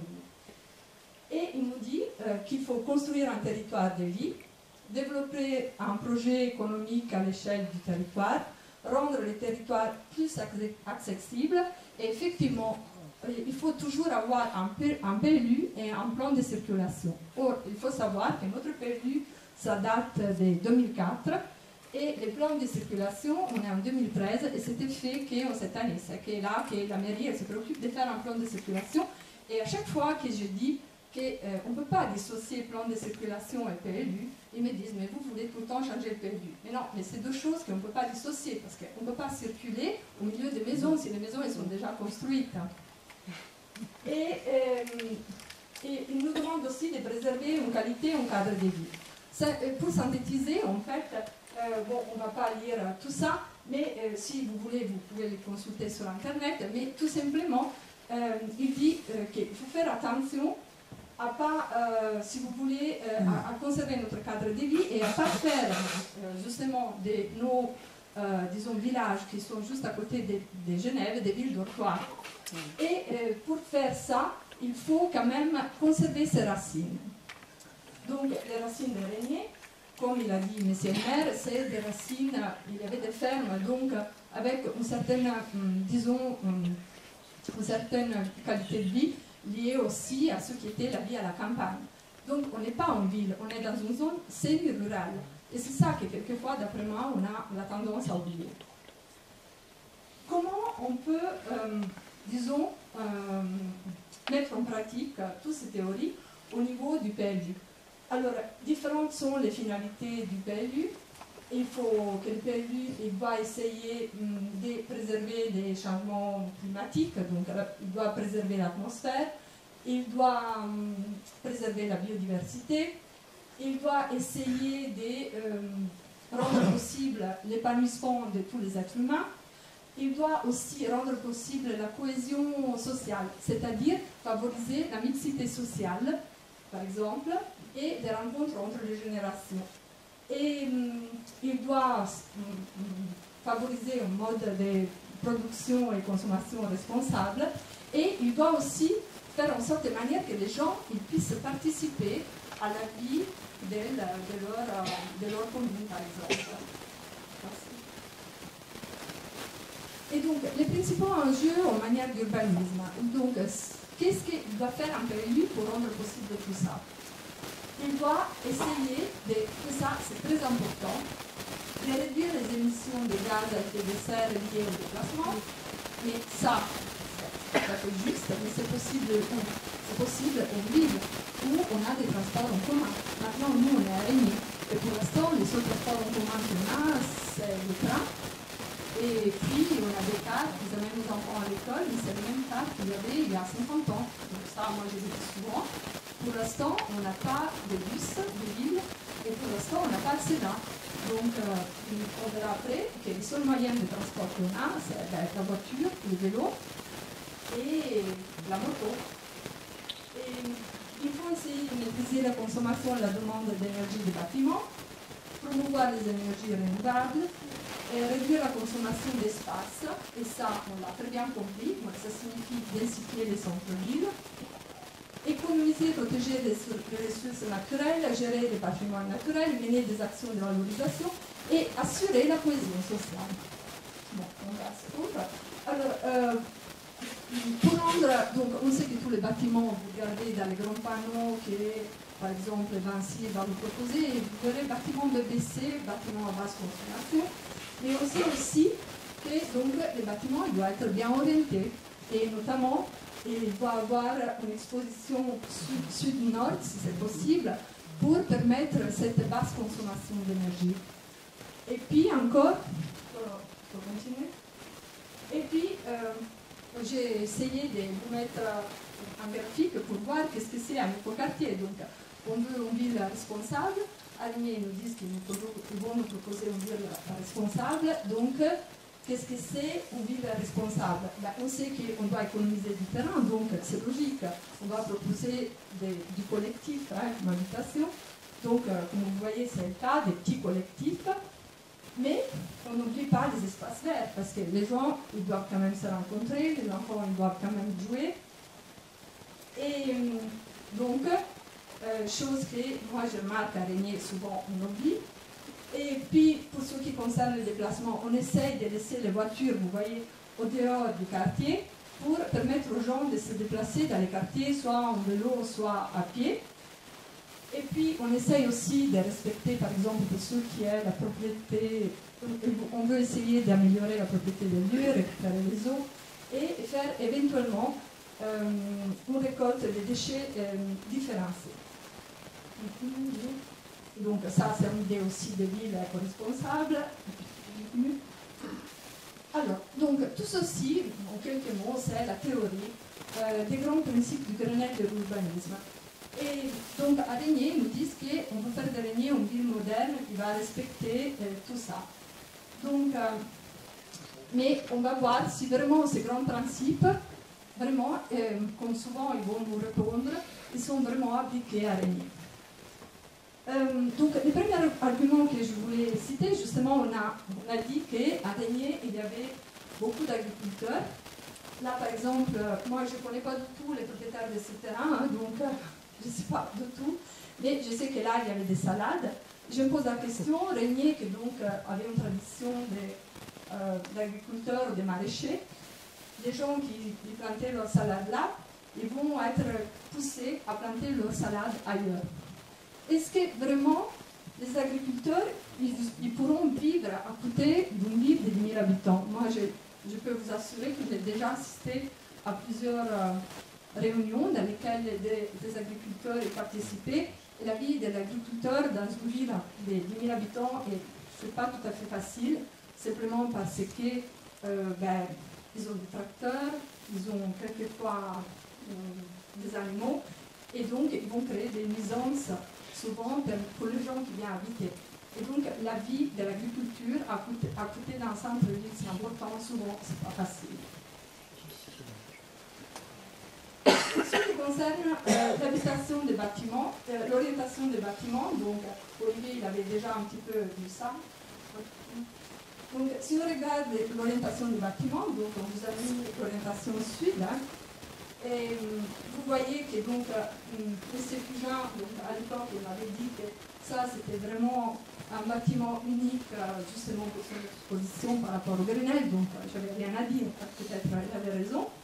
Mais tout de suite après, je vois un autre bâtiment derrière qui va sortir. J'étais très étonnée, j'ai dit bon, celui-là il n'est pas bien orienté. Et encore pire, tout de suite après, je vais en mettre un autre bâtiment qui va même cacher le soleil au premier bâtiment. Donc là, je ne comprenais vraiment plus rien, non seulement, mais les bâtiments juste en face, au premier, si bien exposé, il a un pignon complètement au sud et sans fenêtre. Donc là, franchement, où le remède de l'environnement est, je n'ai pas bien compris. Si on regarde les bâtiments que Vinci a créés, c'est le même principe en fait. Vous voyez qu'il y a 4 qui à la limite sont bien exposés, et puis il y a 3 autres qui ne tiennent pas compte tout à fait de l'exposition.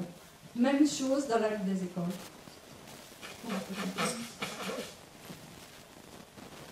Alors, assurer la cohésion sociale et donc permettre aux gens de se rencontrer et d'avoir des lieux d'échange, de dialogue, et permettre aussi la mixité sociale et intergénérationnelle. Alors, on va voir ça. Donc, tout le monde connaît peut-être ce projet côté parc, qui a une longue histoire, mais à savoir que donc l'immobilier, quand il va construire dans un certain terrain, donc, il doit laisser une certaine quantité d'espace vert. Généralement, c'est 30% de l'assiette de son terrain, il doit rester un espace vert. Et là, c'était prévu par les PLU, vu que c'est une zone très très dense.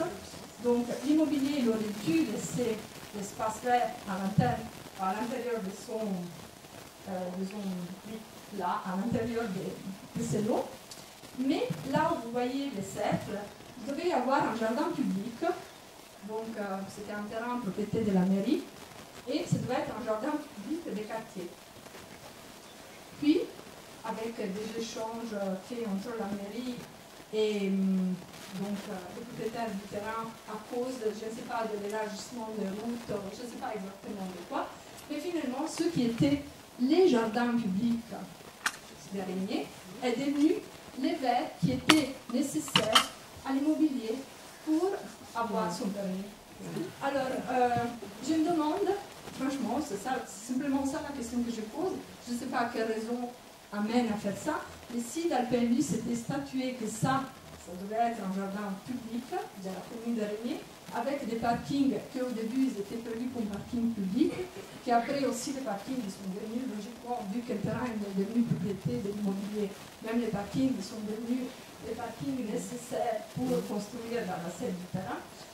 On se demande pourquoi, on se demande quel profit les habitants d'Araignée vont tirer de cette action. En fait, voilà, c'est simplement une question qu'on pourrait poser, mais bon, à laquelle sûrement on n'aura pas de réponse. Et pourtant, dans le PLU, c'était bien écrit pour ce qui concerne la zone, prescription à respecter à la lettre, et un espace vert aménagé ouvert au public, avec des stationnements, des points verts, un jardin d'enfants, et ces positions, ça va seul. Alors, les résultats, un terrain communal qui devait rester jardin public, qui disparaissent, était cédé à un promoteur et devient la zone verte nécessaire à un promoteur pour obtenir des permis. Et le parking, un parking public, bon, j'ai dit parking, mais c'était 5 ou 6 parkings, c'était pas plus, mais qui devient, encore une fois, propriété de l'immeuble ou de l'immobilier. Alors, la demande qu'on se pose, pourquoi, encore une fois, sont été amputés les espaces publics, surtout dans un quartier qui était si dense, et qu'en plus, les jardins publics étaient déjà prévus par le pays. Lieu des écoles, assurer la cohésion sociale, une offre des lieux d'échange et de dialogue et des espaces verts. Alors, les espaces verts, je pense que tout le monde l'a remarqué, il n'y a pas, donc je pense que sur ça on n'a pas de doute. À savoir qu'en face, on n'a pas montré, mais c'est prévu un autre quartier très dense, à part la Chaux-du-Bois. Donc, à savoir que le seul jardin public que quelqu'un est arrivé à sauver, ce n'était pas pour volonté de la mairie, c'est un particulier, le soutien qui est arrivé à sauver le petit jardin d'enfants qui restait là, parce que comment ça devait être l'accès à un des immeubles. Alors, une zone très très dense, des espaces verts Voilà. Ça, c'est une photo que c'est pas nous qui l'a fait, parce que quelquefois ils nous disent, mais vous habitez dans une maison, c'est pour ça que vous faites ça. Non, pas du tout. Regardez, qu'est-ce qu'on peut avoir? C'est monsieur qui a dit que juste en face de ce immeuble, et ça arrive en face à tout le monde. Et la question que je pose, est-ce qu'Araignée, ça, c'est un nouveau concept d'immigration sociale? Et parler un mur, peut-être en fenêtre. Mais bon, ça c'est vrai que c'est en ville qui grandit dans la ville, on le prend souvent, mais je pense qu'au milieu semi-rural, on peut faire grandir en ville de manière un tout petit peu différente, et c'est suffit de mettre un petit peu d'histoire. Parce que je pense que personne ne devrait avoir ça en France. Donc, dans l'histoire de l'architecture, on a connu sûrement des périodes où il fallait vraiment construire, par exemple dans les périodes après-guerre, il fallait construire beaucoup et vite. Alors, je me demande, sommes-nous après-guerre? Sommes-nous dans une enceinte urbaine où la classification est logique ou plutôt une zone semi-rurale? Et donc, moi je me demande, il n'est pas possible de prendre le temps et de réfléchir à des quartiers vraiment être responsables. Donc, et ça je dis souvent, la mairie nous invite à composter nos déchets verts, mais en l'absence totale d'espace vert, ce sont les gens que l'on va composter. Et donc je vous fais partager ce que je pense. Assurer la cohésion sociale, alors ça aussi, donc c'est le projet de Vinci.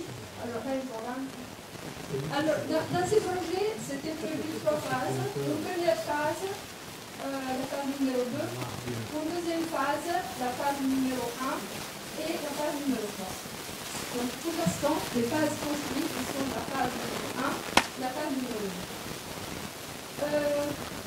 Donc, c'était écrit au début, donc vous pouvez vérifier. Il devait y avoir 30% de logements sociaux. Dans la phase numéro 2, 30% de logements sociaux, justement pour le fait de favoriser la mixité sociale. Et puis un jour, en ce jour-ci, je vais voir le projet de Vinci. Et jamais, si vous voulez, je ne sais pas si la maquette elle est encore, vous pouvez vérifier. Alors, vous voyez que ça, c'est le projet à Vinci. Et vous verrez quelque chose en transparent. Et ça, ce sont les logements à loyer modéré qui ont été, logiquement, ils ne sont plus dans la phase numéro 1, ils sont plus dans la phase. Donc, il n'y a plus la mixité sociale en fait. Hein. Donc, ils ont été complètement écartés. Et justement, en réunion de plan de circulation, j'ai demandé, mais est-ce que c'est vrai que même, parce que ça c'est Vinci, les vendeurs chez Vinci, est-ce que c'est vrai que même les gens des immeubles à loyer modéré, donc ils ne peuvent pas passer avec la voiture et sortir dans la rue de Saint-Anne. Effectivement. Donc les gens qui habitent cette zone-là, ils vont sortir dans la rue du Docteur Loire, et les autres dans la rue de Saint-Anne.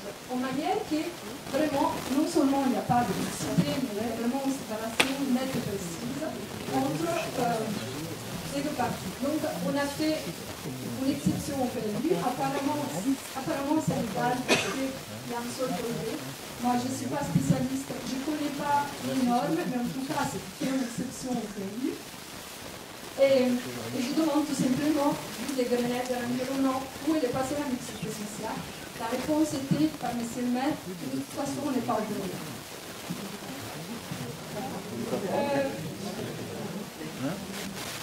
Donc, il faut réduire les émissions de gaz à effet de serre, encore les Grenades de l'environnement qui nous disent ça. Donc, Araignée, on n'a pas assez vent encore, on n'a pas des avions, on n'a pas de bus. Donc, voilà, la solution, ça peut être pour l'instant le covoiturage, les vélos ou la moto. Et autrement, pour l'instant, il faut y avoir des voitures. Et ce n'est pas la peine de dire, c'est ça souvent la réponse qu'on a, que de toute façon, la loi elle va encore diminuer les besoins des parkings dans la ville. Je suis tout à fait d'accord, mais pour l'instant, tout le monde va en voiture. Et donc, il faudrait essayer de répondre à ces besoins, peut-être avec des manières bien précises. Par exemple, se dire que son produit, on va faire créer un grand parking ou un parking. Mais il faut répondre à ces problématiques, parce que si on si on va par exemple dans ces projets, sachez que les logements sociaux, ils ont droit qu'à un parking par appartement. Donc, 39, c'est pas. Valorisation et création des espaces verts, pas du tout. Mixité sociale, bon, on peut voir ça un tout petit peu, ben, sûrement on n'est encore pas opéré. Donc voilà. Et on peut, chacun peut avoir son point de vue. Voilà. Les promoteurs auraient demandé, parce que le bâtiment passait au ras du bâtiment, la route passait au ras du bâtiment, et ils ont demandé à la mairie s'ils leur donnaient l'autorisation de déplacer la route, parce qu'une route qui passe au ras des fenêtres, c'est pas vendeur. D'accord, pourquoi pas. Mais quand on va fouiller, on se rend compte que la mairie a fait un protocole avec ses promoteurs, et la mairie va prendre en charge une partie du déplacement de la route. C'est-à-dire que la mairie, pour l'instant, mais en général, il y a toujours, c'est largement au-delà. Oh, pardon, c'est pas là. Pour l'instant, la mairie va payer 27 000 €, c'est-à-dire que la mairie va donner 27 000 € à un privé pour qu'il déplace la route. Alors, je ne sais pas, ce promoteur, il doit être pistonné. Hein, parce que si essayez voir de demander de changer de trottoir en cas de chez vous. Alors, deuxième d'impôt, ça c'est plus général. C'est le montant du coût du pourtour de la mairie. Mais la mairie a été changée. D'abord, on a fait le bâtiment, puis quelques années plus tard, c'était il y a 2 ans ou l'été dernier, je ne sais plus, on a refait le parvis de la mairie, les espaces verts autour. Voilà ce que ça a coûté. Bon, peut-être, mais je trouve ça énorme. C'est énorme, notamment les espaces verts. Vous voyez la taille des espaces verts. Hein, il y a devant, il y a des rosiers là, puis derrière, il y a quelques arbres. Donc il y a 4 espaces de la taille d'un timbre pour 50 000 €. Donc la question est, quand je reparle tout à l'heure de l'école, 150 € par classe par an. Et on va donner 27 000 € à un privé. 27 000 €, on subventionne à ce tarif-là 10 classes pendant 18 ans. Donc voilà, c'était juste un petit aparté quand même sur certaines choses qui sont très bizarres. Voilà. Donc on va terminer avec Daniel. Je voudrais juste vous faire part d'un petit temps de réflexion en se disant finalement notre association a pris le nom cadre, comme le cadre de vie. Et qu'est-ce qu'on a comme idée derrière tout ça? On ressent un peu tous la même chose. C'est simplement pour se remettre un petit peu des mots en tête et puis peut-être mettre des mots derrière nos idées qui parfois ne sont pas toujours très précis. Finalement, qu'est-ce qu'on cherche quand on veut habiter dans un cadre qui nous plaît? On a des notions de plaisir, on a plaisir à habiter là où on est. On recherche un endroit de quiétude, un endroit où, encore une fois, où on se sent bien pour plusieurs choses, où on peut se ressourcer. Quand on rentre du travail, on a envie d'être bien chez soi, on n'a pas envie d'avoir un mur devant ses fenêtres, on n'a pas envie d'avoir forcément que du bruit, ou des choses comme ça. Et c'est partager aussi des moments de convivialité, c'est rencontrer des gens, avoir du plaisir à avoir des voisins sympathiques. C'est trouver aussi des atmosphères de facilité, de liberté et souvent de faibles contraintes. Un exemple simple, c'est pas en obligeant, par exemple, dans le plan de circulation, en contraignant les gens à aller tout le temps dans une grande rue déjà saturée, qu'on va donner de l'attractivité aussi à cette ville, dans le sens où à un moment, ce qu'on aime, c'est justement au contraire avoir des choses faciles qui s'offrent à nous. C'est avoir aussi de la sécurité dans les transports et au niveau des personnes. C'est ce qu'on retrouve un petit peu dans tous les développements de ville. Sécurité dans les transports, ben, c'est avoir des trottoirs, c'est avoir des facilités pour aller d'un point à un autre en vélo, on l'a souligné suffisamment. Et puis, c'est aussi de la stabilité, c'est de savoir un peu où on va et ce qu'on a en face de nous, de savoir que ça va perdurer un certain temps. Quand les gens achètent des logements, souvent ben, c'est l'investissement de leur vie. Il n'y a rien de plus désagréable que de se dire, bah, tiens, mon bien dans lequel j'ai travaillé pendant des années va finalement perdre de la valeur parce qu'il va se retrouver noyé dans un cadre qui n'est pas forcément satisfaisant. Alors, en gros, une ville, qu'est-ce que c'est? C'est finalement un endroit où on doit favoriser beaucoup les relations sociales. Et les relations sociales, c'est quoi? Ben, c'est, comme on l'a dit tout à l'heure, les riches avec les pauvres, les jeunes avec les vieux. Et c'est aussi, surtout, avoir le souci toujours de faire participer les habitants et les usagers à la construction de l'image du lieu. C'est-à-dire que les gens, quelque part, aient une certaine fierté à pouvoir parler de leur lieu de vie et à avoir le plaisir de se situer dans ce cadre-là. Et derrière ça, finalement, qu'est-ce qui fait souvent qu'on est content d'habiter quelque part? C'est parce qu'on est dans une ville qui se distingue un peu des autres par un certain nombre de choses, de l'attractivité, de l'exemplarité, de la singularité.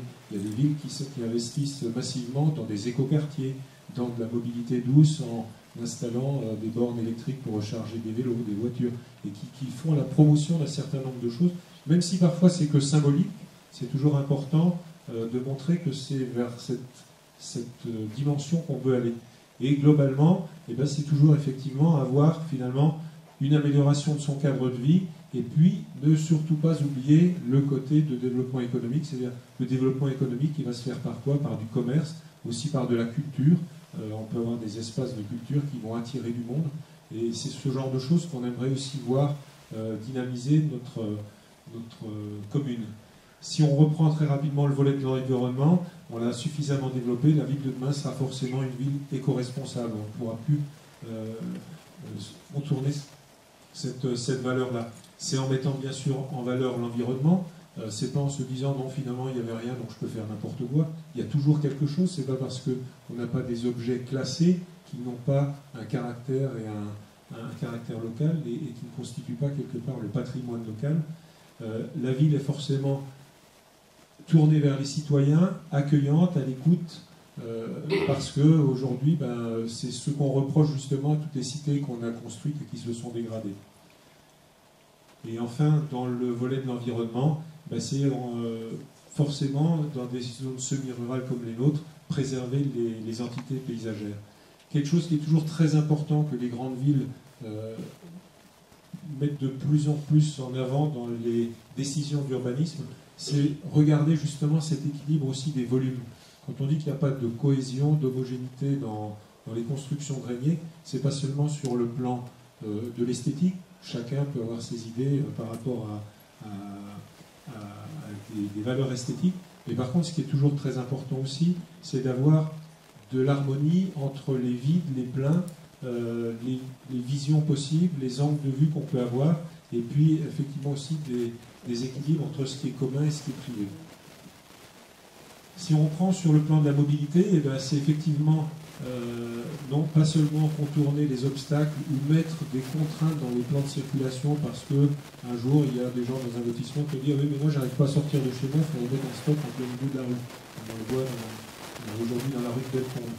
C'est sûrement un problème, mais c'est pas en rajoutant des contraintes à la circulation qu'on améliore ce cadre de vie. L'accessibilité, c'est effectivement aussi l'améliorer et en comprenant bien que quelque part on ne peut pas tout faire non plus. On arrive dans un mode de vie urbain et on ne peut pas bien sûr préserver qu'une vie semi-rurale dans certains cas. Mais c'est surtout, et on l'a vu au niveau des écoles par exemple, déjà en diminuant les besoins de mobilité qu'on va progresser dans ce sens-là. Et puis, quand on dit qu'il faut favoriser la pratique et les conditions d'une mobilité douce, c'est justement en l'encourageant. Il y a des communes qui subventionnent par exemple l'achat de vélos électriques ou ce genre de choses. Combien de gens pourraient aujourd'hui se déplacer effectivement plus facilement?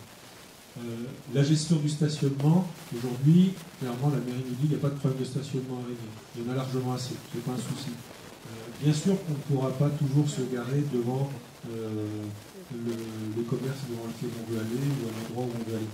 Par contre, si, comme on l'a souligné aussi, il n'y a pas d'espace public qui permette d'avoir envie de ne serait-ce que déambuler les soirs d'été quand il fait bon, d'aller retrouver des gens à pied parce qu'on veut prendre un petit peu de temps. Et s'il n'y a pas d'attractivité de ce côté-là, bien sûr qu'on va continuer à utiliser sa voiture, il n'y aura aucun plaisir à traverser des rues. Et puis enfin, ne jamais oublier non plus, c'est que si on ne fait que du logement, bien sûr, le problème se pose assez peu, mais si on veut qu'il y ait une activité économique, il faut aussi se soucier du transport des marchandises, et c'est quelque chose qui reste forcément à intégrer aussi dans des grands schémas directeurs, si on veut qu'ils soient en résonance avec l'activité économique locale. Et enfin, ça se fait aussi beaucoup dans d'autres villes, c'est en même temps qu'on gère l'endroit où on garde les voitures, c'est favoriser bien sûr le covoiturage. Et pour favoriser le covoiturage, encore faut-il que les gens puissent covoiturer et donc laisser leur voiture quelque part. Malheureusement, souvent, c'est des choses qu'on gère après. Et puis enfin, si on reprend un petit peu les éléments de construction, on l'a largement développé, mais les grands thèmes qu'on a souvent en tête, c'est effectivement de se dire qu'il y a toujours une spécificité quelque part. C'est pas parce qu'encore une fois les bâtiments ne sont pas historiques et classés qu'ils n'ont pas un cachet, qu'il ne faut pas les garder et les mettre en valeur. Les espaces de transition, on parlait des volumes, des pleins, des vides. Il faut aussi avoir effectivement des espaces de liaison entre tous ces éléments-là. Et c'est ce que dans beaucoup de villes aujourd'hui, on regarde de façon à trouver de l'harmonie. Quand on dit qu'il y a de l'harmonie, souvent c'est un mot un peu abstrait, on ne sait pas quoi dire, mais c'est ça, c'est des volumes, des pleins, des vides, des liaisons entre, et puis des aménagements qui donnent quelque part plaisir à aller d'un endroit à un autre. Et enfin, effectivement, c'est bien sûr, on l'a vu tout à l'heure, sauvegarder tout ce patrimoine collectif. Je vous ai parlé tout à l'heure aussi de la qualité des vues. C'est effectivement un moment que, quand on est quelque part, on ne se sent pas, on rentre dans Régnier. Aujourd'hui, on voit une grande barre. C'est vrai que souvent les gens prennent ça comme exemple. Ce n'est pas forcément ce qu'on attend quand on arrive dans une ville pour avoir un sentiment d'accueil et de bien-être. Et enfin, équilibrer les volumes, les fréquentations. Les fréquentations, si on crée de la mixité, on va créer aussi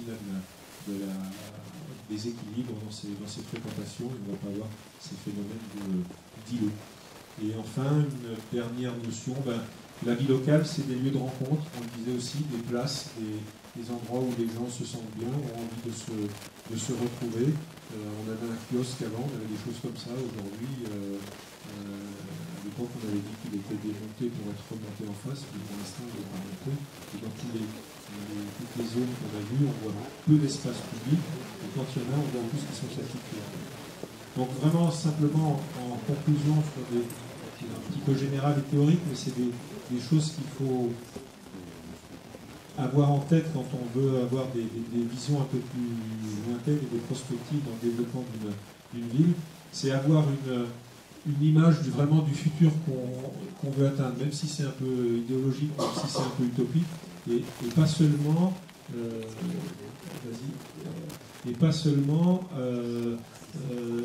développer les moyens de les atteindre. Souvent, on ne va pas assez loin dans la définition de ce que l'on veut, et on reste dans des problèmes purement opérationnels. Et puis, il faut que les gens, quelque part, comprennent qu'il y a une ambition, qu'on veut aller vers quelque chose. Et cette ambition, il faut qu'elle soit clairement définie par quelques mots, pour qu'on puisse souvent y faire référence, et se dire, voilà, ce que j'ai fait là aujourd'hui, c'est peut-être pas toujours lisible, mais ça va dans le sens de ce que je veux faire. Et quand on ne sait pas trop ça, c'est compliqué, et c'est ce qu'on a développé tout à l'heure, de se dire, mais où est-ce qu'on va finalement, et qu'est-ce que l'on veut.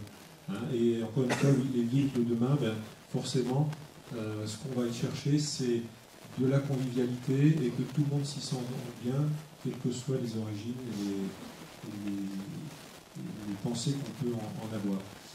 De l'ouverture vers l'extérieur, on comprend très bien aussi que c'est toujours plus facile de dire ce qui ne va pas que de faire, ça c'est très clair, et il faut aussi avoir en tête que quand on fait ce genre d'aménagement, à un moment on prend des risques et puis des choses qu'on voit souvent beaucoup aussi, c'est qu'on trouve souvent des budgets pour construire et on a souvent plus de budget après pour entretenir. Et c'est souvent aussi des problèmes qu'on rencontre dans les villes, c'est qu'après on a du mal à avoir le maintien d'une qualité de l'œuvre parce que les choses se dégradent. Voilà, simplement. Et puis des choses qu'on voit souvent beaucoup aussi, c'est qu'on trouve souvent des budgets pour construire et on a souvent plus de budget après pour entretenir. Et c'est souvent aussi des problèmes qu'on rencontre dans les villes, c'est qu'après on a du mal à avoir le maintien d'une qualité de l'œuvre parce que les choses se dégradent. Voilà, simplement. Sujet de l'hôpital local, pourquoi ils veulent absolument le déplacer? Le foncier dispose de combien de foncier, l'hôpital local? Parce que vous dites qu'il faut 15 000 mètres carrés. Parce qu'une partie du foncier n'est pas construite pour l'instant. On va voir plus précisément, si vous voulez. Oui. Merci. Alors la question de la reconstruction d'un établissement se pose parce que le bâtiment actuel que nous occupons est totalement non conforme aux normes qui sont maintenant obligatoires en termes de surface de chambre pour les personnes âgées. Une personne âgée doit avoir une chambre individuelle avec une surface qui est imposée et doit avoir attenante à cette chambre une salle de bain avec une surface imposée. Donc avec la population que nous avons, on a 256 personnes, quand on multiplie tous ces mètres carrés, on arrive à un nombre important de mètres carrés. Il faudrait doubler le bâtiment actuel pour pouvoir être aux normes. Et donc le bâtiment actuel, il a déjà été rénové de nombreuses fois. Et on a étudié la possibilité d'augmenter, de faire des ailes supplémentaires, mais on arrivait à un système qui est totalement non fonctionnel parce qu'on aurait eu un labyrinthe dans notre bâtiment pour circuler. Donc c'était la première idée, on nous a dit, puisque tout ce qu'on propose est examiné par des ingénieurs sanitaires qui travaillent dans les services compétents. On nous a dit donc qu'il n'est pas question qu'on réutilise le bâtiment actuel et qu'on augmente sa capacité. Et donc on nous a dit il faut que vous alliez ailleurs. Donc à partir de là, on a abandonné cette première hypothèse. Donc le bâtiment va rester là où il est. Et donc il fallait chercher un autre terrain pour installer cet établissement-là. Et en fonction de la population que nous accueillons et des normes qui nous sont imposées, en faisant les calculs, et les stationnements qui sont nécessaires pour les visiteurs et le personnel, on arrive à une surface d'1,5 hectare. Donc voilà pourquoi on est dans l'obligation d'aller ailleurs, puisque on ne peut plus continuer à fonctionner dans notre bâtiment actuel parce qu'on n'est plus du tout en conformité. Tous les établissements qui se construisent à l'heure actuelle ou qui sont rénovés disposent de chambres individuelles, toutes ces normes qui sont obligatoires. Et donc voilà, on est obligé de construire ailleurs et ensuite se posera la question du devenir de ce bâtiment qui ne nous appartient pas. Il n'appartient pas à l'établissement. C'est le Conseil général qui est resté propriétaire à la fois du foncier et du bâtiment. Donc c'est lui, quand on va partir, qui va... il est toujours propriétaire, il va retrouver la pleine propriété des surfaces et du bâtiment et il devra donc se préoccuper du devenir futur de cet ensemble. Mais là, vous ne répondez pas tout à fait à ma question, à l'autre partie de ma question. C'était quoi ? Le foncier qui n'est pas bâti à l'heure actuelle, il représente quelle surface? Vous avez une grande partie du terrain qui n'est pas construite. Oui, mais encore une fois, je vous ai répondu dans le sens où... Non, vous ne répondez pas. Si, la surface qu'on a autour n'est pas suffisante pour augmenter la capacité de l'établissement. Parce que vous comptez la surface où il y a la laverie aussi Ah non, nous on nous a dit... séparez les deux terrains? On est obligé et encore une fois c'est une réponse de l'ingénieur sanitaire, on ne peut pas avoir une route qui coupe un établissement. Donc la rue du Maule ne peut pas couper l'établissement qui fonctionnerait sur d'un côté là où on est actuellement et de l'autre côté sur la laverie. On est obligé d'avoir une seule assiette de foncière.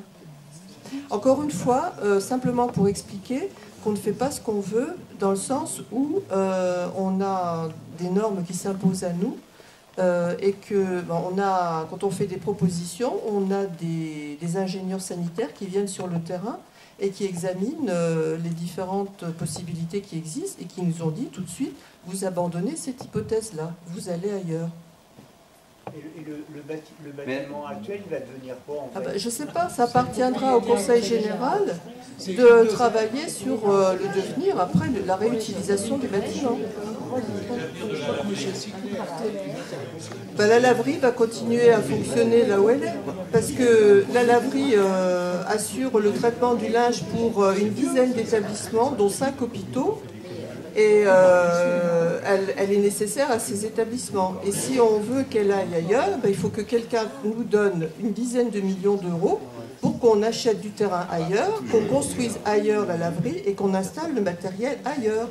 Mais tant que personne actuellement n'est en capacité de nous donner d'argent, parce qu'il n'y a plus d'argent dans les caisses ni de subvention, donc la laverie, elle n'a pas d'autre solution que de rester là où elle est, et de toute façon, elle remplit sa mission. Mais pour que la laverie quitte le terrain, eh ben, il faut trouver 10 millions d'euros. Voilà.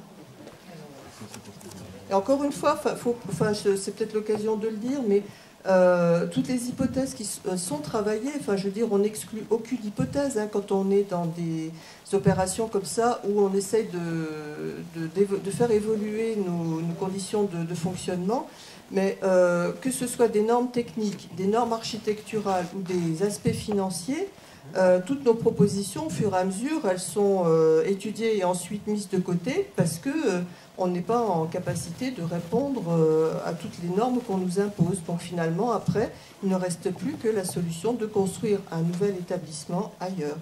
Voilà. Bonsoir, puis bravo pour ce que vous faites, parce que apparemment il a vraiment besoin. La question qui doit brûler les lèvres de tout le monde, c'est que, en fait, comme on a affaire à des gens qui font la sourde oreille par rapport à une proposition que vous faites, avec une lettre qui est assez large hein, au niveau des demandes, donc ils n'écoutent pas. Donc la marche à suivre de l'association, en fait, au niveau politique, parce que en fait c'est ça qui se profile. Et je pense que c'est important de le savoir maintenant pour entamer une action un peu plus offensive, parce que si c'est juste de discuter qu'on est en train de se faire bananer par des gens au-dessus de nous qui nous apparemment nous méprisent. J'ai été à la réunion de quartier il y a une quinzaine de jours. Enfin voilà, c'était du mépris absolu. On a essayé de relayer un petit peu les choses que vous avez déjà décrites. Il y a eu des petits sourires en coin en disant vous inquiétez pas, non, il n'y a rien qui va se construire à cet endroit-là. Enfin, donc en fait, voilà, on a affaire à des gens, puis vous avez soulevé quelque chose qui me paraît grave quand même aussi, donc c'est de savoir s'il y a moyen de faire quelque chose. Quand on entend dire qu'on a le maire qui par l'intermédiaire de sa famille, soit directement ou pas, vend des terrains et se fait de l'argent en détruisant notre cadre de vie, la question est de savoir est-ce que l'association peut être partie civile, à cela, autrement toutes nos réunions ça ne va pas grand-chose. Alors je pense que la marche à suivre, c'est de savoir s'il y a un prolongement politique à ça. C'est une bonne question.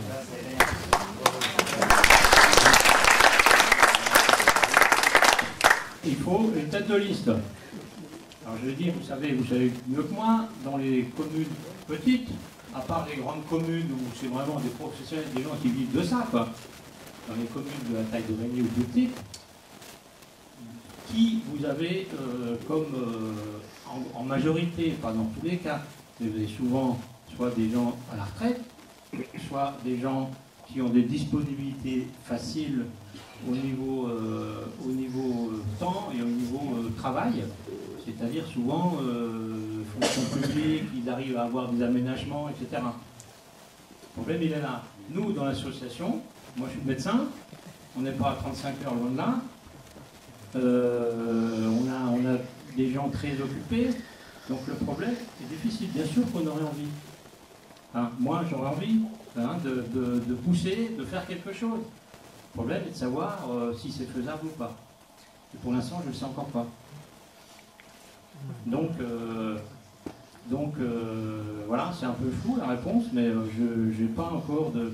Il faudrait, ou alors si quelqu'un se propose, on est derrière, éventuellement, bien sûr, à le pousser, etc. Donc je vais vous retourner la question, est-ce que quelqu'un ici... C'est clair que là, il y a des grands principes, mais après, descendre dans le terrain, c'est vrai que c'est facile de critiquer, c'est beaucoup plus difficile de faire. Mais si on laisse comme ça, je sais pas, soit c'est le désespoir complet ou on va habiter ailleurs. À Perjussy. À Perjussy. C'est ce que nous a dit le maire quand on a discuté avec. On lui a dit, mais le maire de Perjussy, pourquoi il révise le PLU? Mais il nous a répondu, mais pourquoi vous n'auriez pas habité à Perjussy? Il faut des gens qui ont envie, il faut que ça soit, il faut construire quelque chose qui tienne la route, et ça ne se fait pas comme ça, quoi. Mais à un certain moment, s'il y a la volonté, il faudra sauter le pas. Et ça va être dans quelques mois, ça ne va pas être dans 3 ans. Hein, donc voilà. Donc pour l'instant, c'est encore flou. Mais pour être flou, je dis au mois de septembre-octobre que quelque chose se décide. Pas un habitué du tout des conseils municipaux. J'ai été surpris par déjà l'ambiance. C'est-à-dire que vous avez le maire qui parle, et personne ne met un avis, jamais, à aucun sujet. Il y avait plein de sujets, et personne. Le seul sujet, parce que le soir-là a été débattu, il y a eu le résultat du tribunal sur l'association d'Ezri qui avait perdu au tribunal pour le gros projet d'Ezri. Et donc, le maire d'Ezri a demandé, au nom de l'association, si donc l'association a été condamnée, c'était divisé en deux recours, a été condamnée sur les deux, donc 2 fois 1 000 € de dommages à la commune. Il a demandé si la commune, étant donné que c'était quand même des habitants de Régnier-Ezri, ne pouvait pas gracieusement diminuer par 2, c'est-à-dire au lieu de devoir payer 2 000 €, de laisser 1 000 € de côté et que l'association s'engageait à payer 1 000 €. C'est le seul moment où l'Assemblée s'est réchauffée, quoi, où j'ai entendu des gens débattre, tous dire non, non, là, enfin bon, plutôt d'essayer de rassembler, le jugement est passé, ils vont payer. Donc ils ont payé. C'est le seul moment. Donc on a débattu à ce moment-là de l'histoire de la route qui a été déplacée. À aucun moment, personne n'a demandé quoi que ce soit. Rien. Ça, et sur les autres thèmes d'ailleurs. À aucun moment. Moi, je suis au conseil, je suis désolé, je ne suis pas maire, je demande, mais c'est qui le propriétaire? Déjà.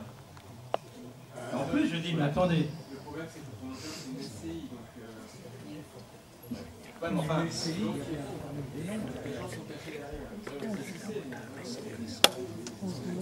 Et ensuite,